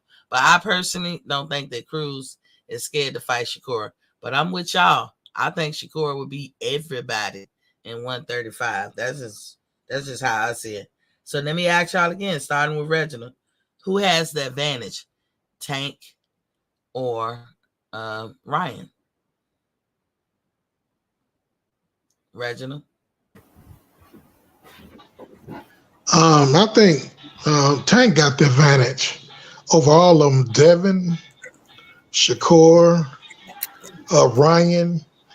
Like I said earlier, I don't think none of those guys can eat his power for 12 rounds. I mean, what about Tank, A side, B side just type like shit Wilder, too? but shorter. So Once Tank he is laser up that bomb on you and you can eat it, Tank might outbox you and get a decision like is he Tank did the A side? Pitbull Cruz. But I don't think nobody could beat Tank at 135. So All Reginald three is of those Tank the guys, you know what I'm saying, A. they don't got the chin that could go 12 Reginald, rounds. They don't got the chin that can take 30, 40 punches over you can't 36 hear me. minutes and survive. Reginald, can you hear me? Is Tank the A side? Reginald?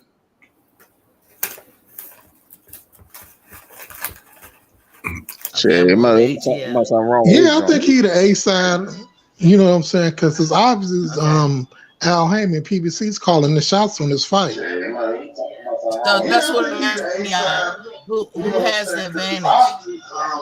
Turn me off in the back. Turn me off in the back. Jesus. That's Reggie. That's Reggie joint. Reginald, boy, I mean, how many times? Look, you can go back and look at us later or put me on mute and then just listen through the phone. So Reginald, I mean ATL, that's what I'm asking. Who got the advantage? A side, B side, the whole works. The advantage in the fight or whatever, and say why. Who got the advantage? Shit, Gervante Davis, because shit, he got the power, he got all the skills, he got the chin, he got the endurance, and he got the heart, he got the dog. What about you, Bo? Who got the From advantage? from the A side standpoint, is obviously is Gervante Davis.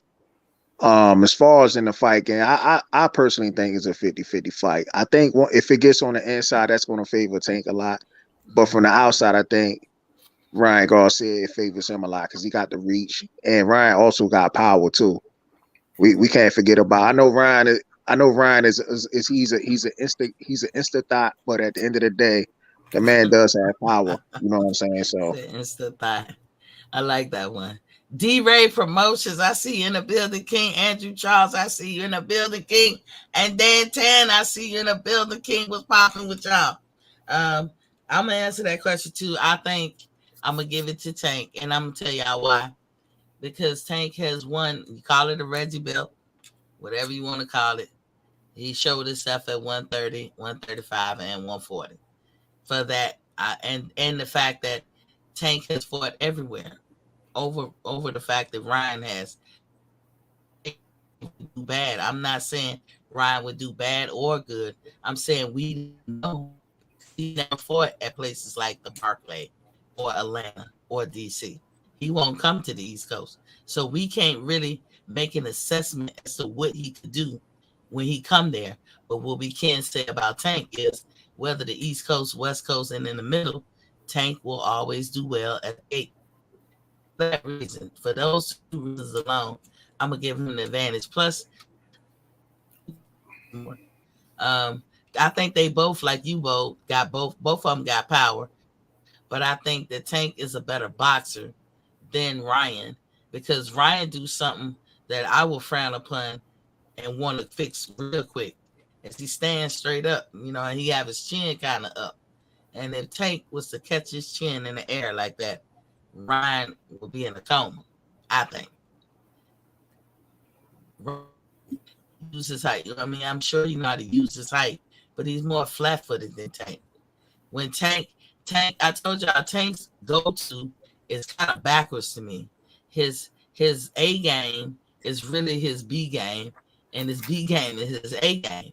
Because Tank loves to set traps. He loves to lure you in. He's probably about the only fighter right now comfortably, and he's not worried. You don't see worry in him. You don't see no hesitation. You don't see nothing. And he will let himself, he'll give you rounds and rounds, but that don't mean he's not going to win the fight. And it's not that he's just in love with his power. He likes to set you up. See, Deontay, they make the argument that Deontay loves his power, and he just want to hit you with that one good power. But Tank set traps for you. He lured you in. Yeah, but this is the thing, Miss T. Tank set traps against whom? Like that's what I'm saying. The level of competition, it's like against whom? The people that they put in front of him, true enough. I'm not going to call them tomato cans, but he set traps for the people he has to fight before him. Like I made a vow, Bo. I'm not going to call nobody tomato cans or bums or anything like that. I'm going to try not to do that because when we open the door that way, we got to mean it for everybody. And I definitely can't mean that for everybody.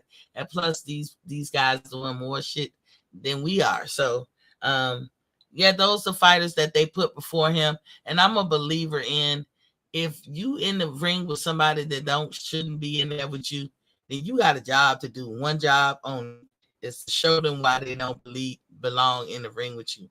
That means to get them out. And for the most part, Tank does that. So I give him credit for that. I think Ryan is very quick. What I like about Ryan is speed. And he got popped with that speed. Because he can you always get hurt by the punch you don't see. And if that dude come with that speed and pop you, ain't no telling what it's gonna do to somebody. You know what I'm saying? So Ryan has a chance. Ryan believes that he sees something. Like Mikey saw something in Earl Spence. And we could joke now to say, Mikey, did you see that ass whipping that Earl Spence was going to give you? What did you see? Enlighten us. Because your daddy, your brother, and the rest of us saw that ass whipping. So I don't know, what did you see? But Ryan sees something. And he just been proclaiming it. So, and the last question I'm going to ask to either one of y'all, because what's his name dropped out again. Do pay-per-view numbers matter when we talking about how we gonna treat both of these fighters? And just to me, it's about treating them fairly. I might not like Ryan Garcia. I'm not a big fan of his and like how he moved, but does either one of their pay-per-view numbers matter? I don't think Ryan has any, but do it matter that Tank Davis got pay-per-view numbers? Because he's not a star. Based on his numbers, it's not a star. Either one of y'all can answer. 61K. 61K. Exactly. And it was 50-something K for Isaac Cruz and 50-something K for Rolling. What you think, ATL?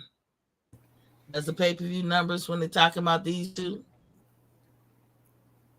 I don't really too much care about it. I think at the end of the day, they're supposed to split like 50-50. Yeah, but that's why I say I want to. That's what I'm gonna be Pay-per-view numbers don't advocating matter to for. me when they fight. I just want to see the fight. Yeah, that's what I'm gonna be trying to advocate all year with everybody across the board. Just to be fair, fuck what they saying that pay-per-view numbers is, because ain't nobody breaking no numbers like Mayweather. So ain't no sense to us talk about pay-per-view numbers. But if somebody used the pay-per-view numbers as a reason to treat somebody their opponent unfairly and do dirty stuff like you can't take a tune-up fight, but my guy can. That's just crazy to me. That just shows you the unfair treatment that some organizations want to give out to certain fighters. Like, look at the shit that just happened to Red Cash. Like, I knew, you know what? I kind of knew that fight was still going to go on because, they had paid for the State Farm Arena. I mean, ATL, you from Atlanta. You can't put a down payment on that shit and think they're going to get that money back. Thank you, promoters. They ain't giving that fucking money back, said Jacob. Nope. They ain't giving that money back. They didn't already pay. And when you dealing with an app ain't like a network, and the app paid, to pay that money up, they ain't getting that money back. So they was gonna find a fighter. And look, even with the Terrence Crawford fight, right? The only reason I betted on his numbers is because he was with new with BLK, you know what I'm saying? If he was on top rank or some shit still, like, I wouldn't have made no goddamn bet. Because I know he do numbers, you know what I'm saying? So I say I really don't care about numbers, but I think they're gonna do over 100,000, I think. Talking about Tank and Ryan? Yeah. I think they're gonna probably do a little bit more than that. It depends what they have, though. It depends what they have it. I don't know if it will come East Coast, but it wouldn't matter. The gate is gonna do what it do with both of them. But just like you said, they ain't both no megastars, so they not. The thing that I think would take them over the top is that they both popular, and it's a Mexican black person rivalry, and that'll get people every time. You know what I'm saying? So that nigga Ryan Garcia ain't Mexican. Yeah, he American Mexican. He no damn Mexican. He is. They both have an ability to attract casuals, and that's what I give them. So I flexing on that too. Okay, this is a question to both of y'all. This is the last question. Was Oscar right to call out PBC in public and about that contract? Was he right to do it? He didn't call him out. Yeah, he did. No, he don't. He was waiting on Ryan. No, he called them out Sunday. He did a whole video yesterday. But Sunday he was waiting on Ryan. He had to go meet up with Ryan because Ryan had the contract. But Ryan had to bring it to him. But you forgetting, he put out Sunday, that weekend, if PBC don't send the contract by Monday, we moving on. Yeah. Now, where PBC gonna send the contract to, Oscar or Ryan, I don't know. Did you hear about that, Bo? I heard about that. What happened? Yesterday. Didn't you hear about the fact that Oscar called out PBC and said, if you don't send that contract by Monday, we moving on. Did you hear that? Yeah, I seen that. Yeah, and so then yesterday, what you talking about, ATL, that Ryan and Oscar had to meet up to see if they got that contract and see what it was popping for. No, Ryan already had the contract. But it wasn't there this weekend. No, it wasn't there this weekend. But yesterday, in the interview, Oscar De La Hoya said out his mouth that Ryan got the contract. He just got to go meet with Ryan. He was waiting on Ryan. But I don't remember seeing that. Put these in his perspective, ATL. This weekend there was no contract that they had. So all that talk up to this weekend, from last year to this weekend, when you heard Tank saying his team, PBC saying it, you heard everybody saying it. You heard everybody saying video on Fight that Hub TV. the what you call them was a done deal. Like they was like Fight April Hub 15th. TV. Look at it tomorrow. I mean, look for yesterday on there. But that don't excuse what happened before that. Up until this weekend. No, but he said he was waiting on Ryan. But he also said he was waiting on PBC to send the contract. Just look at the video, Miss T. It won't matter. I'll take it in the line of succession. Okay. I believe you when you say that, but that didn't happen till after he had to tell PBC, send the contract or we moving on. If PBC didn't send the contract after he said that, then it wouldn't have been no I'm waiting on Ryan. Because PBC hadn't sent the contract up, and by this weekend when Oscar came out and said what he said, that contract wasn't there.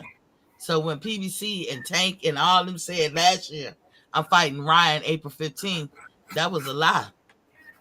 And even on Christmas, Oscar let it slip that there's no contract. We ain't signed no contract.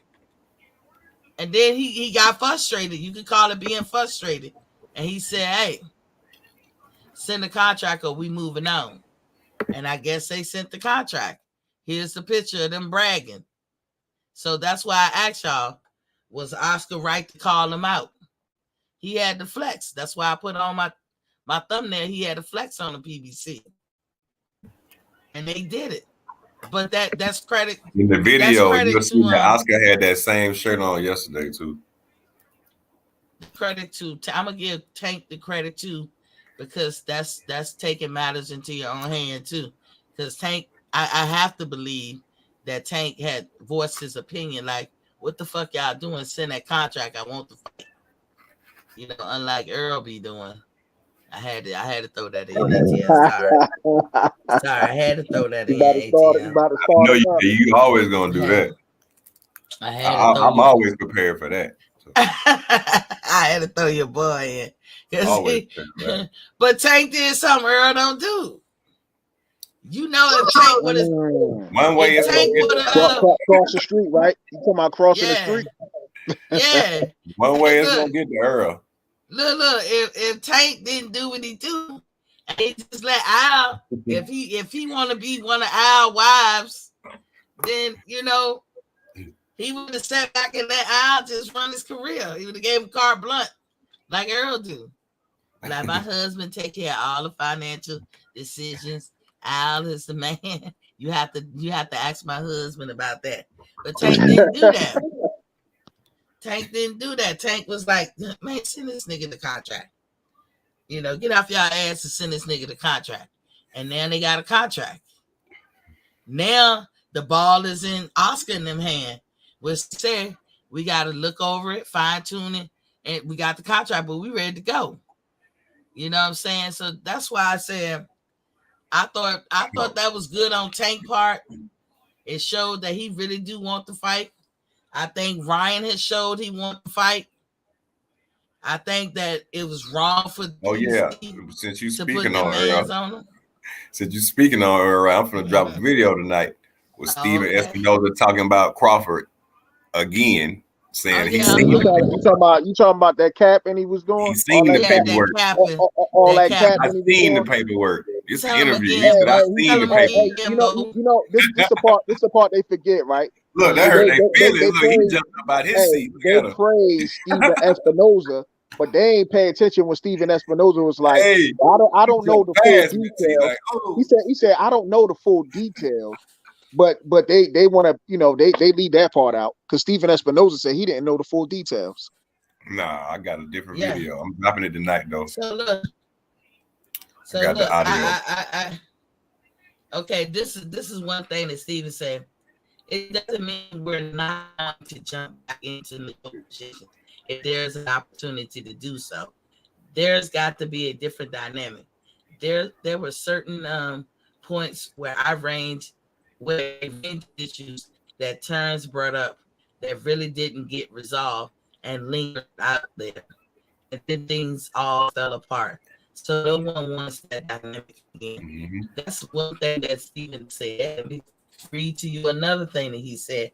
Y'all can find this all in boxing news or whatever. We don't have to address the first point that much, because there's been a lot of promoters and fighters that come out and say it's not unusual to fight without a guarantee. Now, this is why I want to show y'all that the weasel lies. It's not unusual to fight without a guarantee. It's not Espinosa.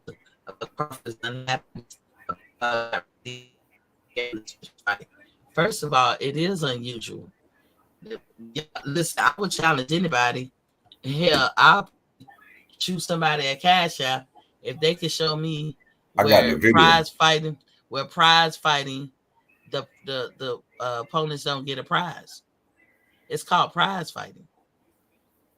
That's the guarantee. See, what he's doing is he trying to mix up the words, the wordplay. And I caught him because in the following paragraph, when he talked about guarantee, he was talking about the back end money.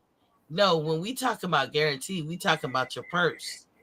It is unusual for a fighter to fight a fight and not get a purse. That is unusual and unheard of. So when he said, I can name about 20 fights, Steven Espinosa just lied. Now, he said also that guarantees only really been implemented in the last 3 years. Well, if you want to say back end money and all that shit, maybe you got a point, because I don't know shit about that. I don't know how long they've been doing it. I don't think Joe Louis got back in. I don't know. You know, so, and then he want to mix words about the transparency. And he was like, hey, we have to show, you know, because by law, you do have to show where all the money went and everything. You do. Yep. But here's the thing.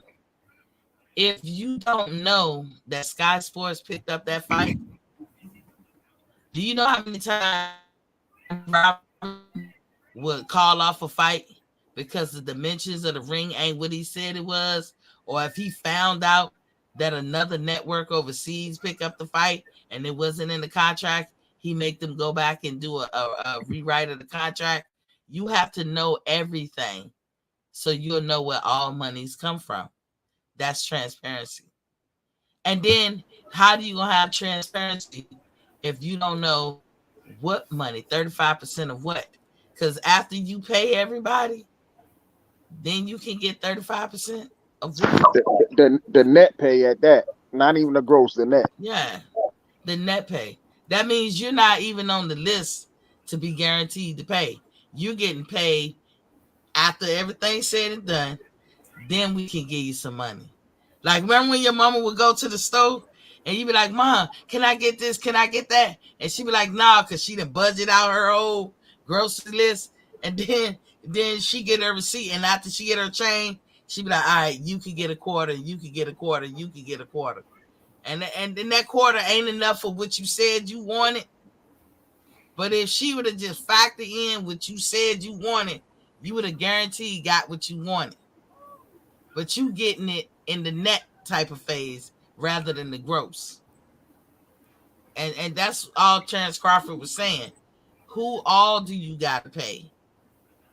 And after you pay all of them, what's expected to be left? And how much of that? How much is that? Because then I can know what I'm getting paid. Because if you got to pay all these people, and you're not telling me all these people you got to pay out, I could damn well fight this fight and get paid nothing. And that could happen for real. And so, excuse him for looking out for his best interests. That's all. Steven Espinosa sat up there and lied. Live with a straight face too. That's why they call him the weasel. Straight face. That's why they call him the weasel. Oh man. Look, that's your thing. Look, man, I be trying to I know I've subbed up to you, AT. I try to do the notification and they act like I ain't subbed up to you. Am I subbed up to you? I don't know. I know I've subbed up to you several times, way back. I don't know how to. I gotta turn it on or something. What I gotta do on my end? I don't know. I'm gonna try again because I tried to do it on my other name, my real name, my government name, But Man, it'd be taking me y'all don't know 2 who hours to Devil do is, that. man. ATL be blocking anybody that support Chance Bud Crawford. You like, yeah, I'm gonna block y'all Yeah. asses. Take me off the distro, L. You know it ain't ATL like shit. that. Don't block me. Take me out that list. Andrew Charles said Cruz had to work to get in on Tank and land some shots, and he did. Ryan can't duplicate that. Okay. Dan Tan said, salute Queen. XO Factory. What's Papa King? He said, one love to the Queen of Boxing Talk panel and channel. ATL, that's his thing, y'all. ATL Talks Live. Okay, XO salute. Okay. But okay, with Steven Espinoza, since you brought that up, I'm gonna jump the gun, ATL. He tried to explain the reason why the fight between Bud and Spence didn't happen. He said it's because of his stubbornness and wanting transparency and his slow response. So you agree with all that, ATL? Mm-hmm. You agree with that, Bo? Say that one more time. I said Steven Espinosa said No, the reason why. Go ahead. You said what? Go ahead. He said the reason why the fight didn't happen with Terrence Crawford and Earl Spence is because of stubbornness and wanting transparency and his slow response. That's the reason that Steven Espinosa, the Weasel, said that Bud kind of messed up that fight. You agree with that? Dang. Nah, I can't believe anything the Weasel said. He done contradicted himself throughout that whole interview. That shit hurt. Why you talking Yeah. about that man like that? Steven said no one is going to hold a grudge. Now he did say this. Ain't nobody gonna hold a grudge for the renegotiation to start back up with Bud because he fought David Avenesian. Do y'all think that's true? Yeah. Do y'all think that's true? You don't think nobody gonna hold a grudge? Hey, Crawford gonna swing Man, on him. Earl Spence Man, hold a grudge.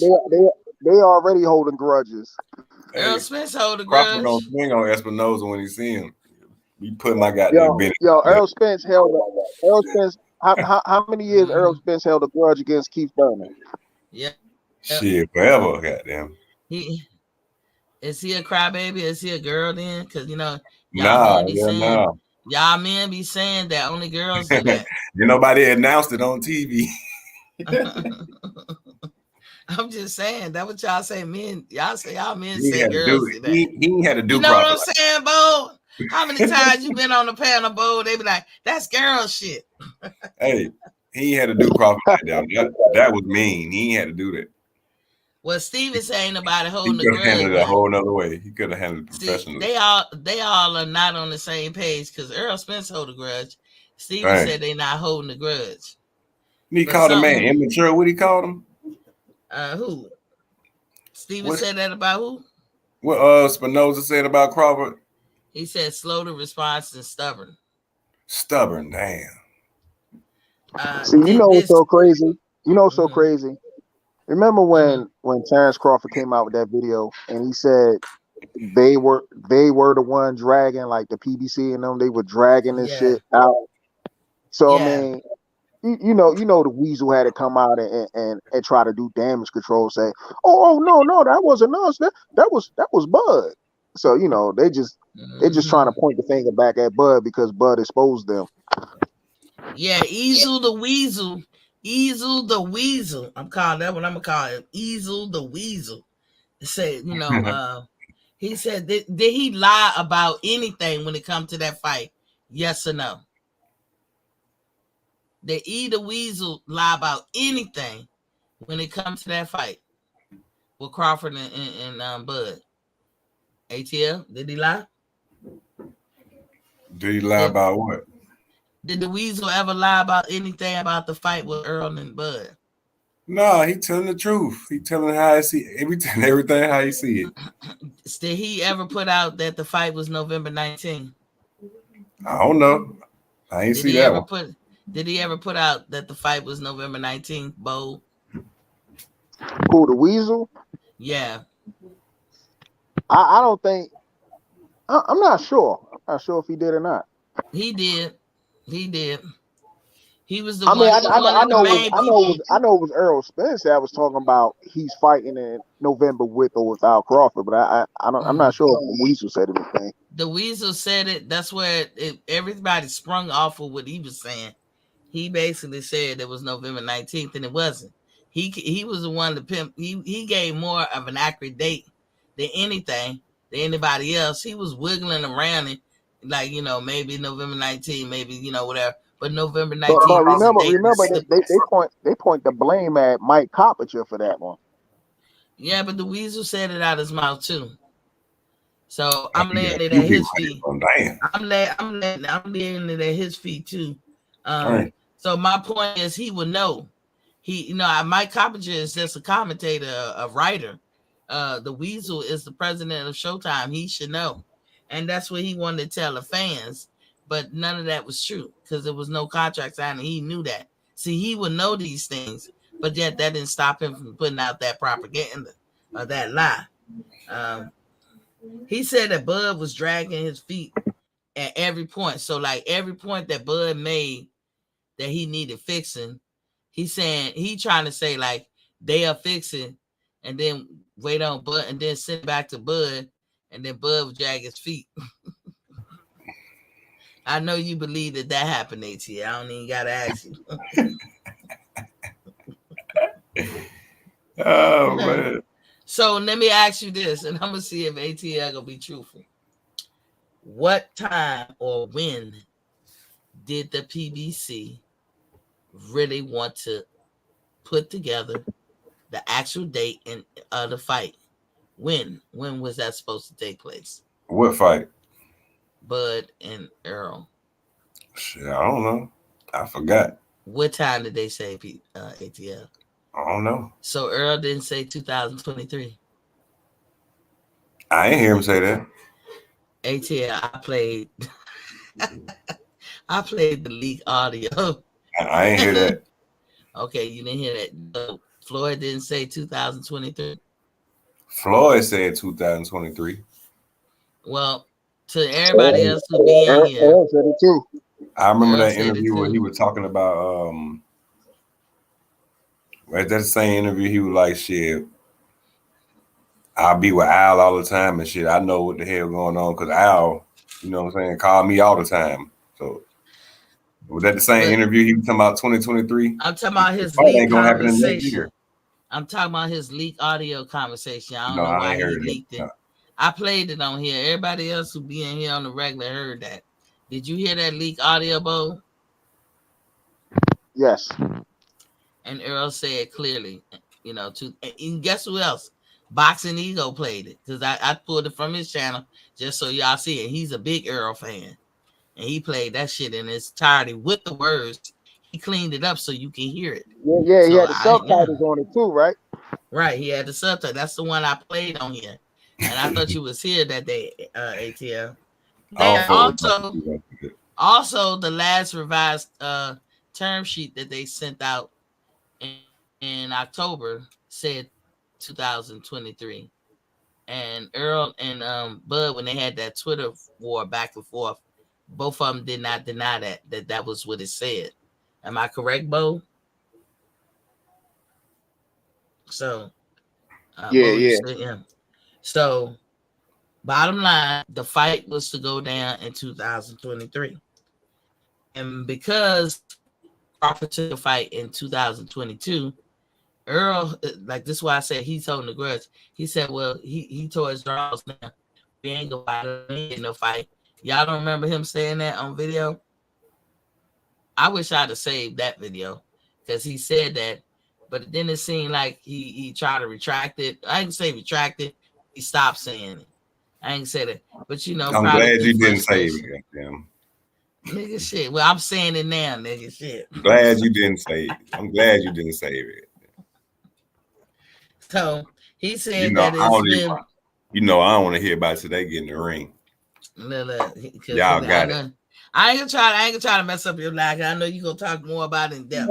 But he said that it's been promoters, fighters that have said it's not unusual to fight without guarantees. We already proved that's a lie. And I say, is it true? He actually co-signed that though. Steven Espinosa said that shit, that dumb ass shit. Now instead of clarifying that he's only talking about the back end, he want to make it seem like the guarantee is part of the purse. We know when we talk about guarantee, y'all, we talk about the purse. So Steven Espinosa is a big ass liar. Then he goes on to say, like he playing on the words, like he mixing up the two as if can't nobody see that. But sometimes a lot of PBC and Earl fans, they pick out words that they hear and they just run with it. They just can't be objective. And then the fans get caught up in it and this, that, and the other. But I know that Steven Espinosa coming out saying what he said, it's gonna be big news and everything. But again, why people have to lie? You don't have to lie. You don't have to lie to get your way across or convey anything or get your leverage. You don't have to do that. Let the talent that you have in the ring speak for itself. Am I wrong to feel that way? Nigga, what you yawning for? How you gonna do a show you yawning already? What you say? MC making you yawn? Oh, no, I'm just you were talking to Bo, because I don't care about this fight. Nigga, I'm talking. I'm talking to you, nigga. Shit, I'm talking to you too. I don't want to hear it. Until we got a fight date, I don't want to hear it. Y'all ain't gonna get my blood pressure up no more. Just take your blood pressure medicine. I ain't got high blood pressure. Just waiting on that fight give me high blood pressure. I thought you said you had high blood pressure. I thought you was like the rest of us. Had, yeah. Had. So I got on the keto diet, what I was telling you about. But, y'all. Hey, look, y'all need some information about that keto diet. Hit up ATL, the subject matter expert. Meat and vegetables. That's a big thing to be able to say I had blood pressure. You know what I'm saying? Y'all look. I had diabetes. Y'all see that picture right there? How many of y'all took heed and went and got that? How many of y'all did that shit? You see that shit, Bo? Yeah, was it like a shower thing? Yeah.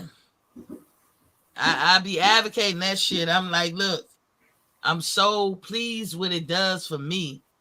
Anybody with skin disorders or autoimmune disorders or allergies need to run and get this shit right here. Y'all know that. Like I always tell y'all, I don't keep shit close to the vest. Anything I learn, I share. Come on, Shawty. I share. I don't keep it close to the vest.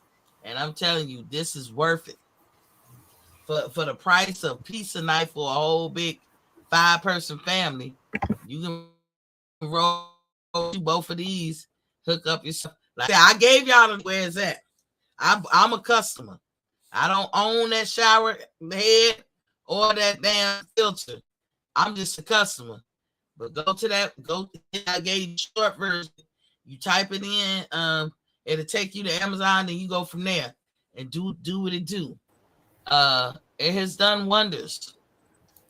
It has done wonders for me. So I'm just saying, y'all, go on and check it out. Like, one day y'all gonna be like, Miss T, why you ain't tell me? I tell you, I get that all the time. I'm gonna be outside. They be like, damn, Miss T, you look young. I'm like, yeah. Woke up like nah, it ain't genetics. It ain't waking up. It's like when you find a good thing, man, you gotta share it. But if you got allergies or whatever, because I'm gonna be one of the people that advocate for people with allergies, because I know how debilitating that shit can be, and it fucks up your social life. And like when I think about my whole life in its entirety, I'm telling y'all, it brings me to tears sometimes how allergies have fucked up my life. And something like that I can cry about from my past, of course I'm gonna be a big advocate and hope to God nobody goes through what I went through.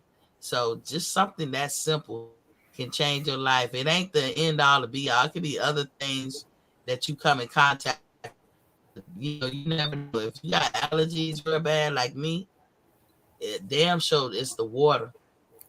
I can tell you that right now. It's the water, because the shit they put in that water ain't for nobody. Rebel Life, I see you, King. He said salute, sis in the panel. But yeah, don't forget to go get it. I'm gonna put it up there, so I'm gonna leave it up there for a minute so people can write it down and go hook yourself up. Don't try to say I ain't told you. I ain't told you so. So in the end of the day, are we happy? Are we happy about going back to the Tank and Ryan? Are we happy about it, please? That look like it's gonna go forward? Nah, not to Not me. happy. Why Hell not? no. Cause I ain't seen no official date yet. They saying April 15th. That's when I be happy. Nah, I need to see a commercial, a flyer, a picture. I need to see that. I need to see a 30-second ad. I need to see something. I ain't listening to what nobody got to say no more. Oh, okay. Well, that's precaution. I feel you. I want to see the picture on the screen. I want to see Showtime or ESPN or Top Rank. I want to see the card on the screen with Top Rank under that motherfucker with Dave. Well, I don't know who it's gonna be with Top Rank or the Zone. You know what I'm saying? I don't care either one of whoever fight on either one of them cards. Like, it ain't that's all I want to see. It's not gonna be Top Rank at all. It'll probably be the Zone, or I don't know. Yeah, because by that time, we don't even know if Showtime gonna even exist. But no, I'm saying this on whatever network. Mm-hmm. I just want to see the official stamp on it. Well, do you feel that way about Crawford and Spence? Not Crawford. Not Crawford and Spence. Spence and Thurman. Yep. You want to see it that way too? Yep. How you feel about it, Bo? Well, is the fight happening? I mean, do you believe that fight is going to look like it's about to happen? Are you happy that it's going forward? Or you like ATL? Until I see something more official, I don't believe none of that shit. I mean, that's probably the one thing me and ATL can agree. You know, the PBC is full of shit, you know? So until it really happens, you know how the PBC gets. Shit ain't guaranteed with them. I don't know. Hey, PBC, I don't know what he talking about. I ain't I was gonna say. But that's why I was laughing. I'm like, I did not agree with that. Bo, ATL ain't really saying it like that. But Bo put his stank on. I thought that's what he meant. You know, you got to see the flies and stuff because I got out. He just saying in general, he gonna stop believing shit unless they come with something more official. But ATL is PBC all the day.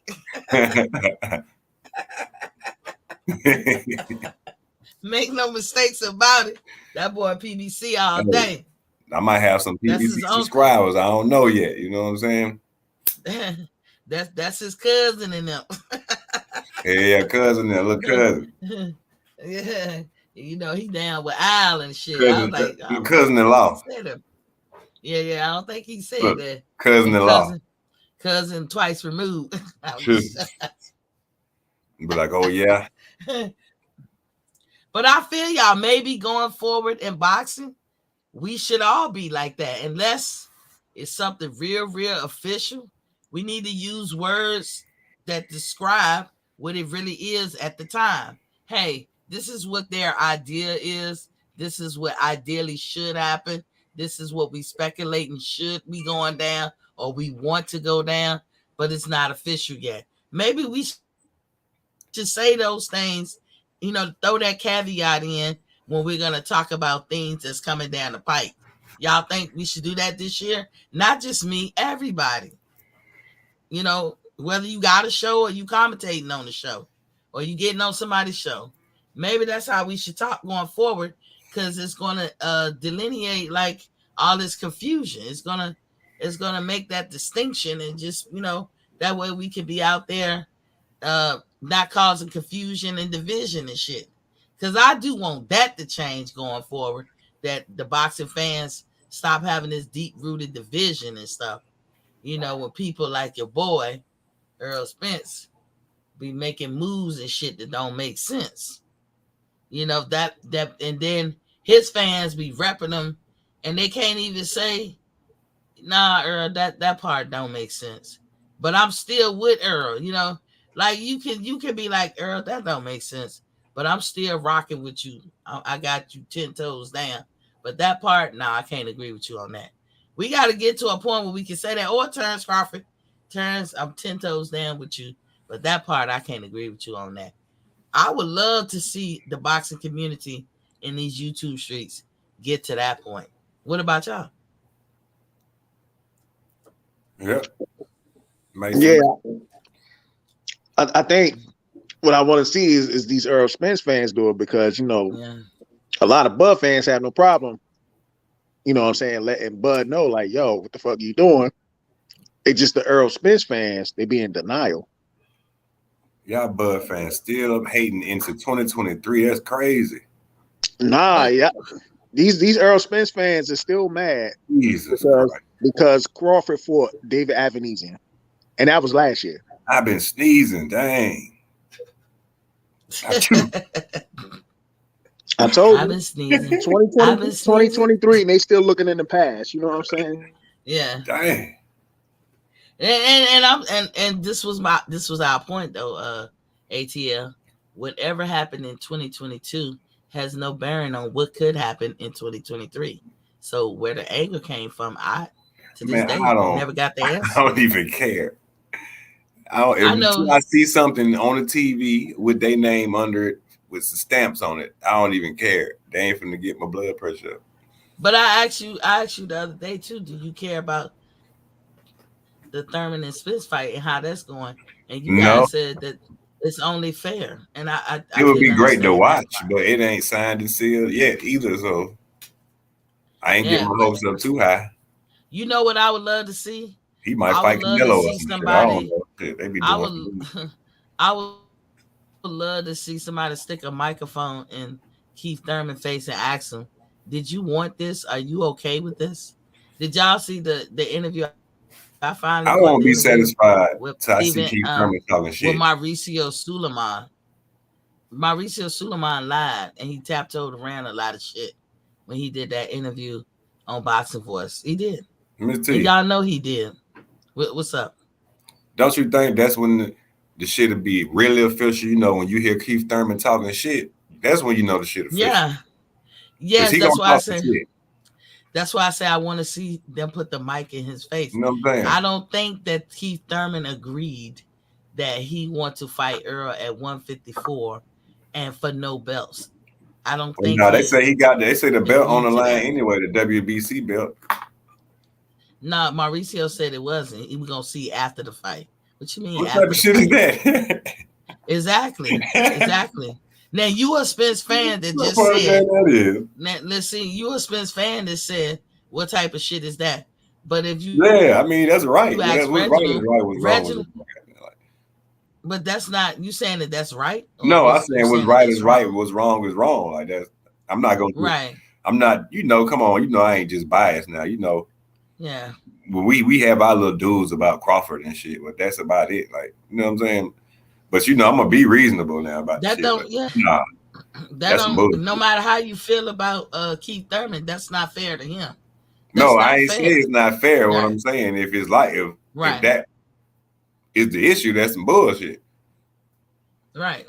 But if you ask Reginald say that's fair. I understand it. I'm like, nah, I can't understand it. I wouldn't care if it was somebody that Keith could beat.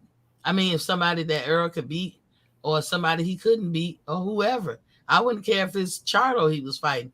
Don't do your opponent unfair. Don't change the rules up for certain people unless you're ready to do it for everybody.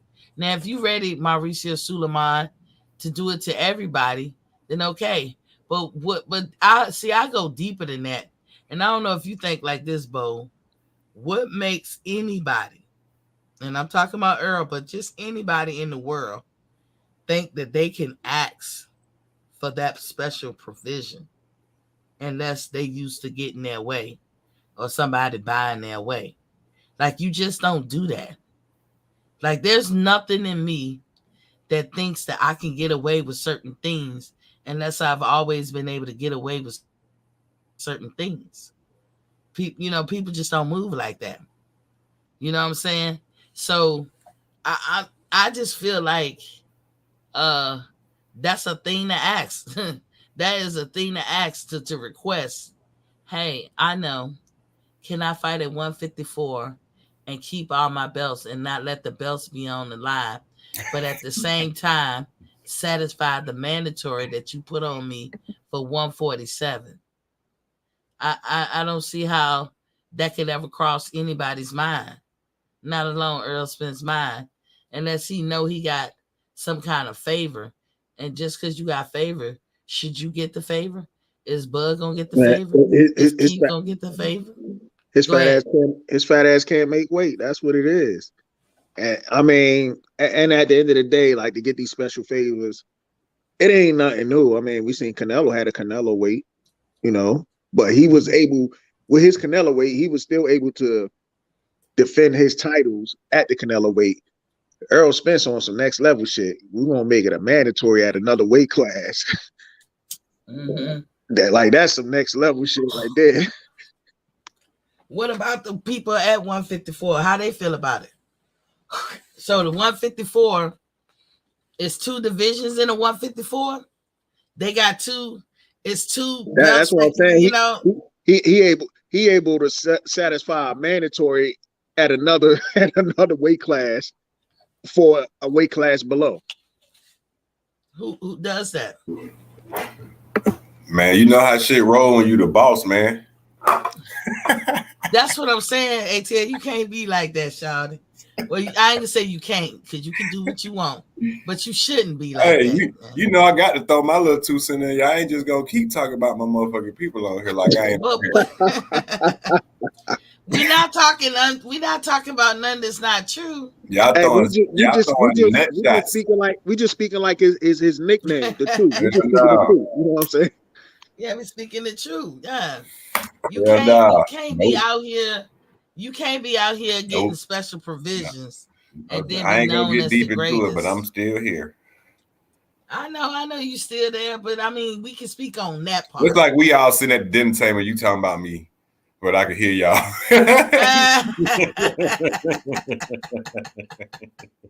We saying it lovely.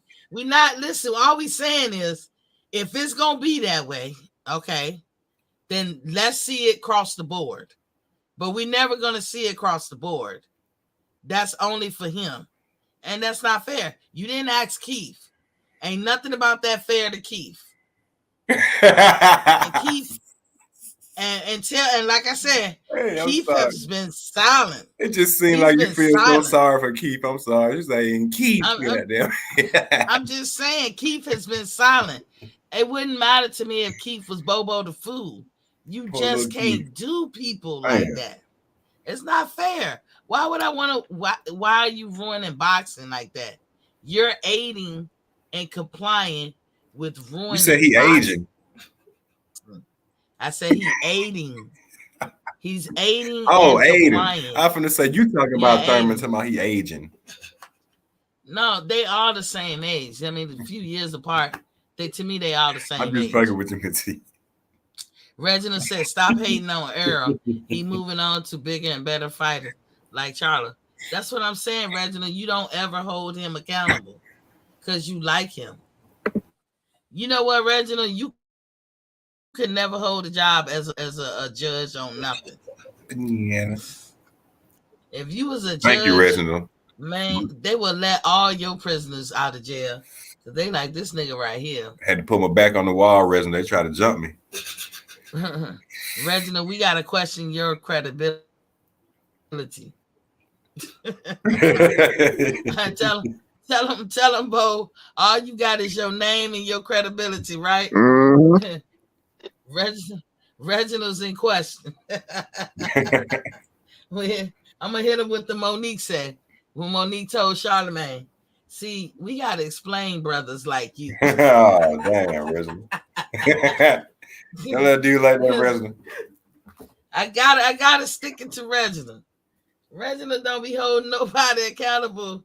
I mean, it's y'all opinions are okay. Y'all can believe and interpret how you want to interpret. I can't have quarrel with that. But this is just plain old facts. Like, this has not been done before. This don't make sense. It's people, I've never seen this done. This is not usual. And then Mauricio said when Ness tried to get him on it, Mauricio said, well, we'll wait and see after the fight. What you mean after the fight? You need to make this decision before the fight. Now, here's the thing. It's a sanctioned fight. That means Keith Thurman and Errol Spence got to pay Mauricio Suleiman.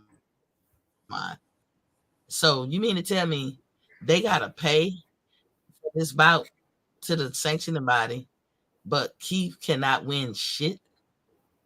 Are you serious? I got to pay you some money for a belt that I can never win. And you think that's fair? Yep.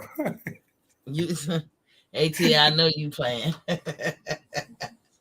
You see what I'm saying, Bo? I think it's nobody even talk about that. Mauricio said it's a sanctioning bout. That means they both got to pay, right? Yep. I got to pay you some money for something I can never have. You won't. You be waiting all day before you get that fucking money. I'm like, when he say we'll see when you make that shit official. When you make that shit official, and if I have a chance to win, you're not gonna say after the fight. You know why he said after the fight? Because everybody feels and they knows that Errol Spence will beat Keith Thurman. That's why. That's why he can say after. And then after the fight, he'll say, well, if he won, we would have gave him the belt. Yeah, ain't nobody stupid. Say that shit now. And he won't say it. Let me ask you a question, T, right? What's up? Who do you think gonna win out of EJ and Thurman? I said I think Earl will. Only because Keith, we don't know when it comes to his stomach. Now you know that. Let me pull your boy picture up when I'm talking about him. Let me give him his respect. Look, when your boy Earl, when you go to the stomach, you be going to the stomach. But before you hit the stomach, you hit the nuts. So if you hit his nuts, I don't know if Keith can take that. I mean, I told him. Definitely. I hope he punched Keith in the nuts about 6 times, goddamn, for making him wait. And didn't give him no title shot back then. I hope he punched him in the ball like 7 times.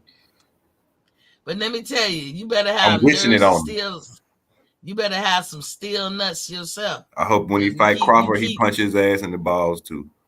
Hey, well, Earl better have some steel nuts. Because, I mean, if he can go for people's nuts, they can go for his too. Fuck that Earl. Punch his ass in the nuts too. That's all I say. Shit. You're going to get as much as you give. So, Earl, you can beat him in the stomach. Because, like, you hit him in the nuts to slow him down. And then you go to the stomach. And then when you go to the stomach, Keith's stomach ain't the best these days. You say he got a tactic. That's the tactic. But Bo, am I lying? So you lose a little stamina. You're like, oh, goddamn. Am I lying, Bo? That'll slow Keith. That'll slow his ass down. Yeah, nah. Yeah, you know Earl like going to the nuts, man. It'll slow his ass down, put him right in front of him, and then he'll turn up the stomach. And I don't think I seen an Earl fight where he didn't go to the nuts. It ain't a such fight that exists. It ain't a fight that exists. But look, he rely on y'all men, because when all of y'all guys get together, one thing I noticed, y'all don't even like to talk about that. Like, even on mainstream media, none of y'all like to talk about that. T, now I got some facts for you, right? What's up? You can't say this a lie, right? when you playing fight night, right? Can't you get punched in the balls on there? You can. It's part of sport. You can. But there's supposed to be a contingency plan. They made for the part of shot sport. in the nuts. They put in the game. You see, Rebel Life said he going with Thurman. Hey, you know what? The old Thurman, I would. That's why I didn't understand why. Right there. When the old Thurman, when Earl first started trying to come out there, I wish Thurman would have fought him way back then, because you gonna call Thurman old again? He old again. I mean, the old Thurman, like, the Thurman from the past. Oh, it's possible, Rebel Life, because Thurman. what we needed to do, as I told y'all, I met this man. Is an eater. Let me tell y'all, that dude eats. He ain't even the size for what he can eat. I seen him inhale a whole pizza, man, and that motherfucking piece was bigger than the table. That nigga can eat, and that ain't bad. A lot of people can eat, but he's not a huge man. Like, I see Thurman, if he's not at weight in between fights, I would suspect that Thurman walk around like 160s, 165 or something, maybe even at 170. But he does get bigger than 147. So a lot of times when Earl Spence and Keith Thurman got to go to camp, part of their camp is dropping the weight, right? But Thurman got that one, whereas Earl, he wears you down. He wears you down, and then he gets you out of there. Earl got that third power. Yeah, with all of nut shots. With all of nut shots, that's how he wear them now. Y'all just put on a brace. Let's go, ref. Let's go, ref. You got ice on your balls, I'm sure. He better get a goddamn titanium cup in that motherfucker. You better put some spikes. I done told y'all, come to me, I'll design your cup. I'll put some spikes on that bitch. That's a damn sharp ass pen come out and poke you in the motherfucking hand. Yeah, no. Put some kind of electrical fence around that bitch. As soon as he hit it, to shock his ass. They're to hold your monkey ass, Earl. Yeah, he needs something. Or simple as this. The ref need to call it on Earl. That's why he's not going to fight in Texas, because he's going to get all the advantages. They're not going to call his fouls. And if he losing, they're going to save him. He likes to fight in Texas. Simple as that. Yeah, Keith Thurman better let the commission, the referee know well beforehand. Even during the tours, he better be like, yo, you gotta watch out for them nut shots. Yep. Put that in the contract. So you gotta broke up. ATL knows we ain't hear everything you said. Say it again, Charlotte. Put it in the contract. Now I'm saying Keith gotta put it all out there while they doing a press tour. But like, hey man, Earl Spence like hitting to the nuts and whatnot. Y'all look out for that one. For real, put it in the contract. Yeah. Keith Thurman, it's a nut fest. I give it all to her. He's the best nut shot, ever known in boxing. I got my water, Miss T. I see. I gotta drink water. But if we do a fair fight, I think I got a chance. See, this is the thing that I see what Rebel is saying. Keith Thurman, if he's in tip-top shape and his stomach is okay and he got good protection around his nuts, then Keith is gonna make Earl pick up them big ass feet. And that's true. That's true, ATL. Your boy don't like to move around. Keith can make him move all night, and that might make a I difference. can roast Keith all night, bro. That might make a difference if Keith make him pick his big ass feet up and move. Hey, you Y'all made it say sound he's like running. Y'all say he's running, but we'll see if Earl can keep pick his feet up.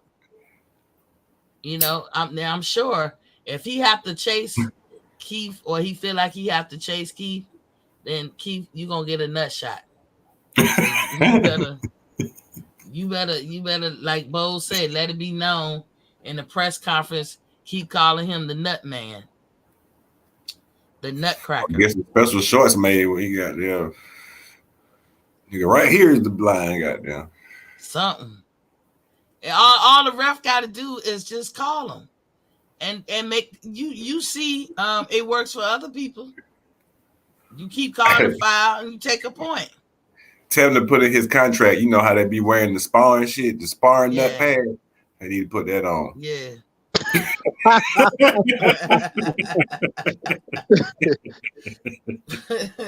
Have two of them bitches on. What you say? How the cup on and the sparring nut pad? Shit. They be like, why you wearing that does shit? Keith Thurman have any kids right now? He got one. I know he got one. I'll say it's over with after the fight. Hey, Keith, get your wife pregnant. Get your wife pregnant.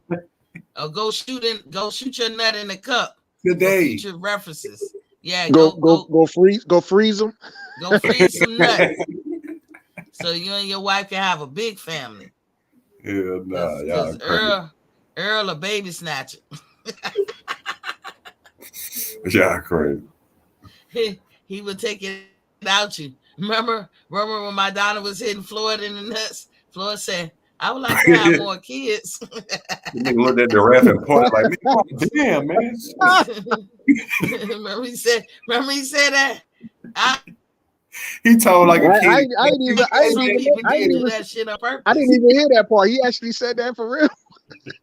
Yeah. In the post press conference, he said, I would like, you in the ring. I would like to have. He pointed. I would like to have more kids. Keep pushing. Only part I kept hearing was when he was like, he said, I'll give it a rematch as long as you don't hit me to the nuts. He said, I would like to have more kids.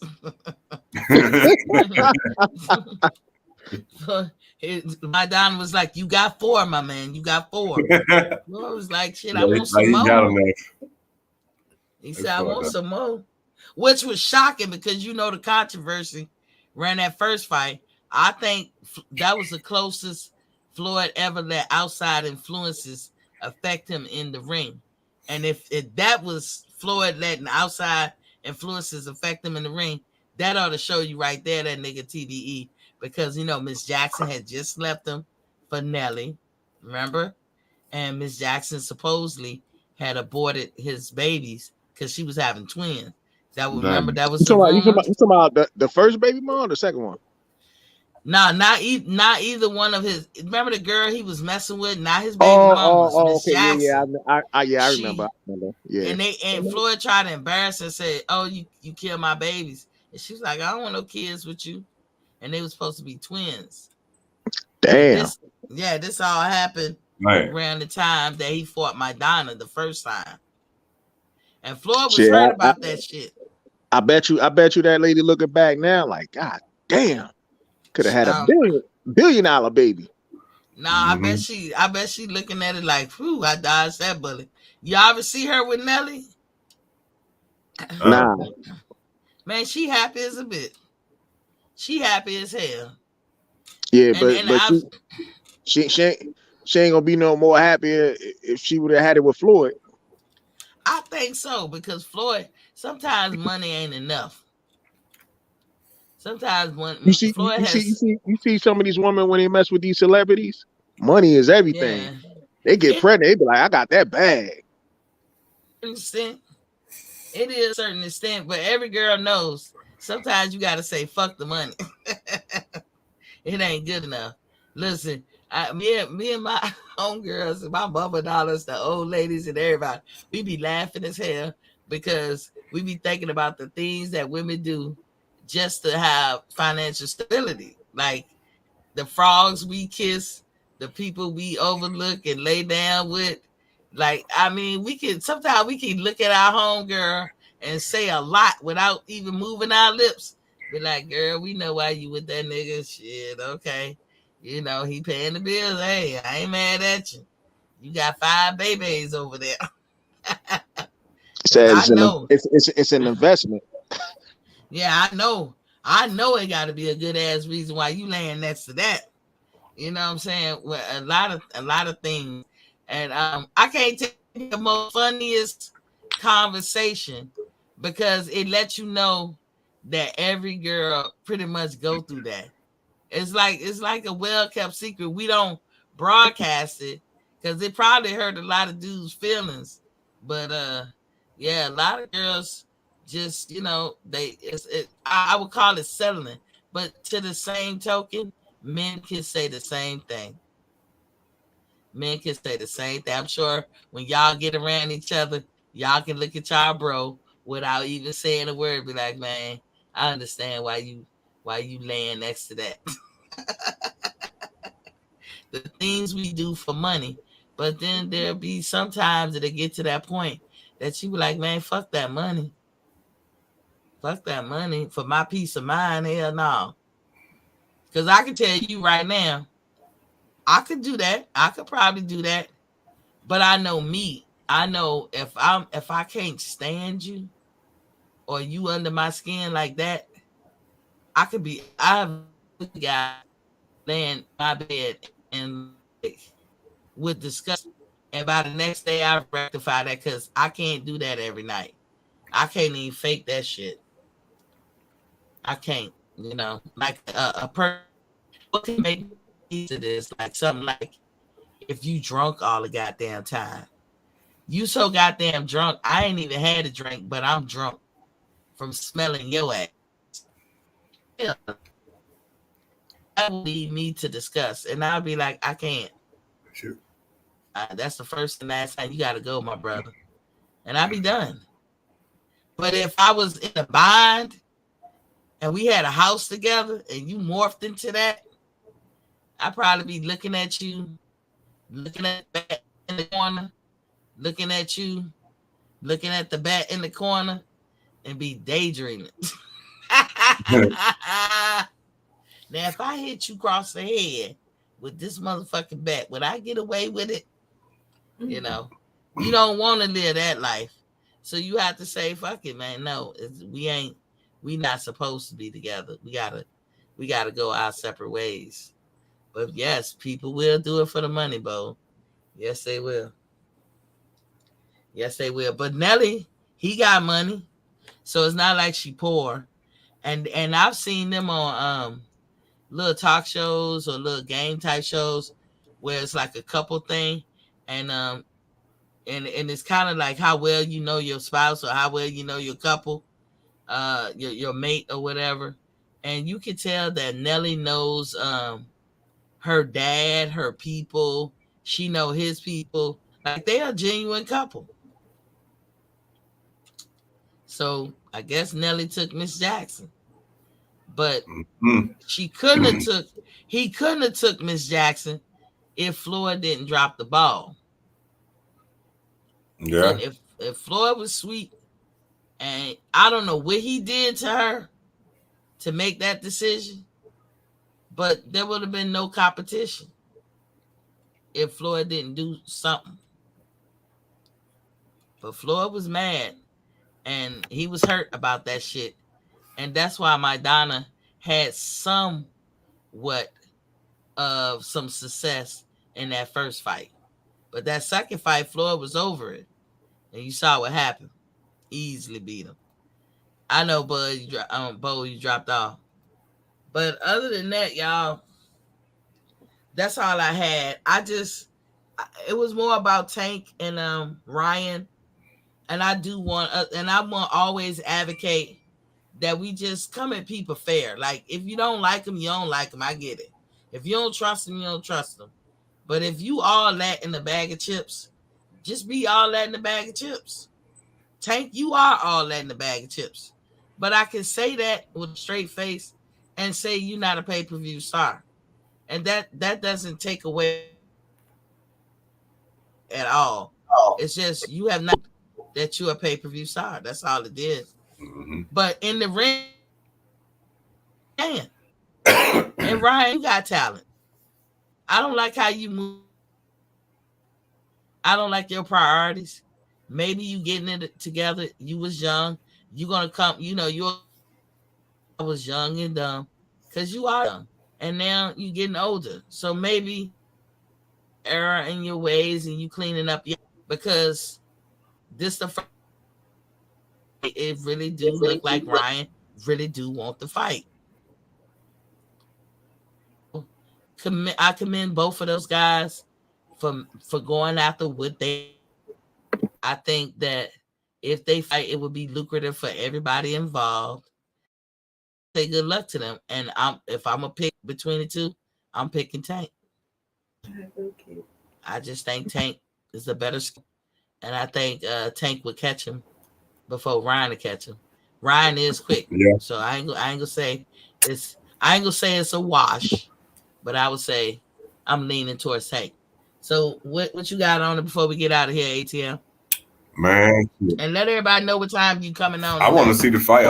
Yeah, I'll be on there 12:30 tonight, man. If y'all up, you know what I'm saying, I want to swing through, man. I'll be on. But I want to see the fight, man.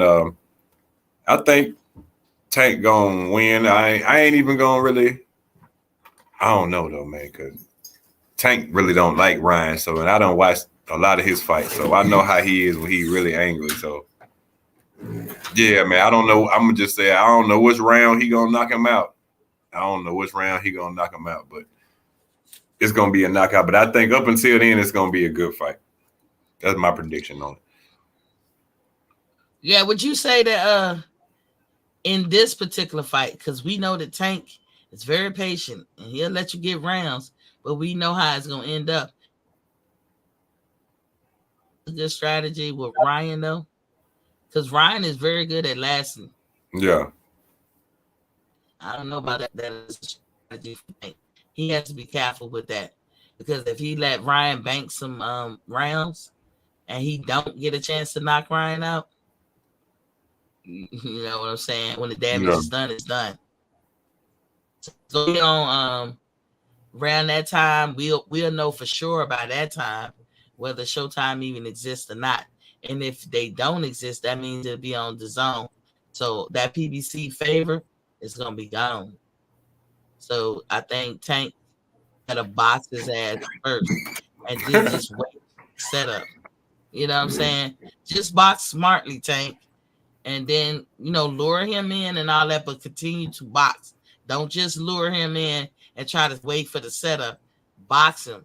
Because otherwise, Ryan going to make some rounds. I think they got your number when it come to that, Tank. So I wish both of them some luck and everything. Miss ATL, what you doing over there making all that noise? And go out for a second. Go out. Hey, so what I wanted to tell y'all, look, I'm anxious to tell y'all. I said I'm gonna let y'all know, but somebody gonna be working a fight.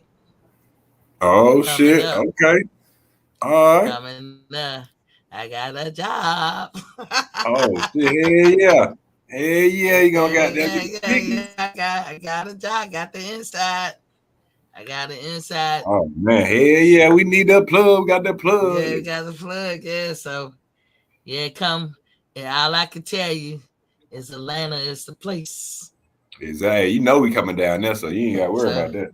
So you already know who gave me the job. I already told my lady, I was like, I don't give a damn if we get nosebleed seats. I'm gonna be in that bitch straight up, just so I can see my people.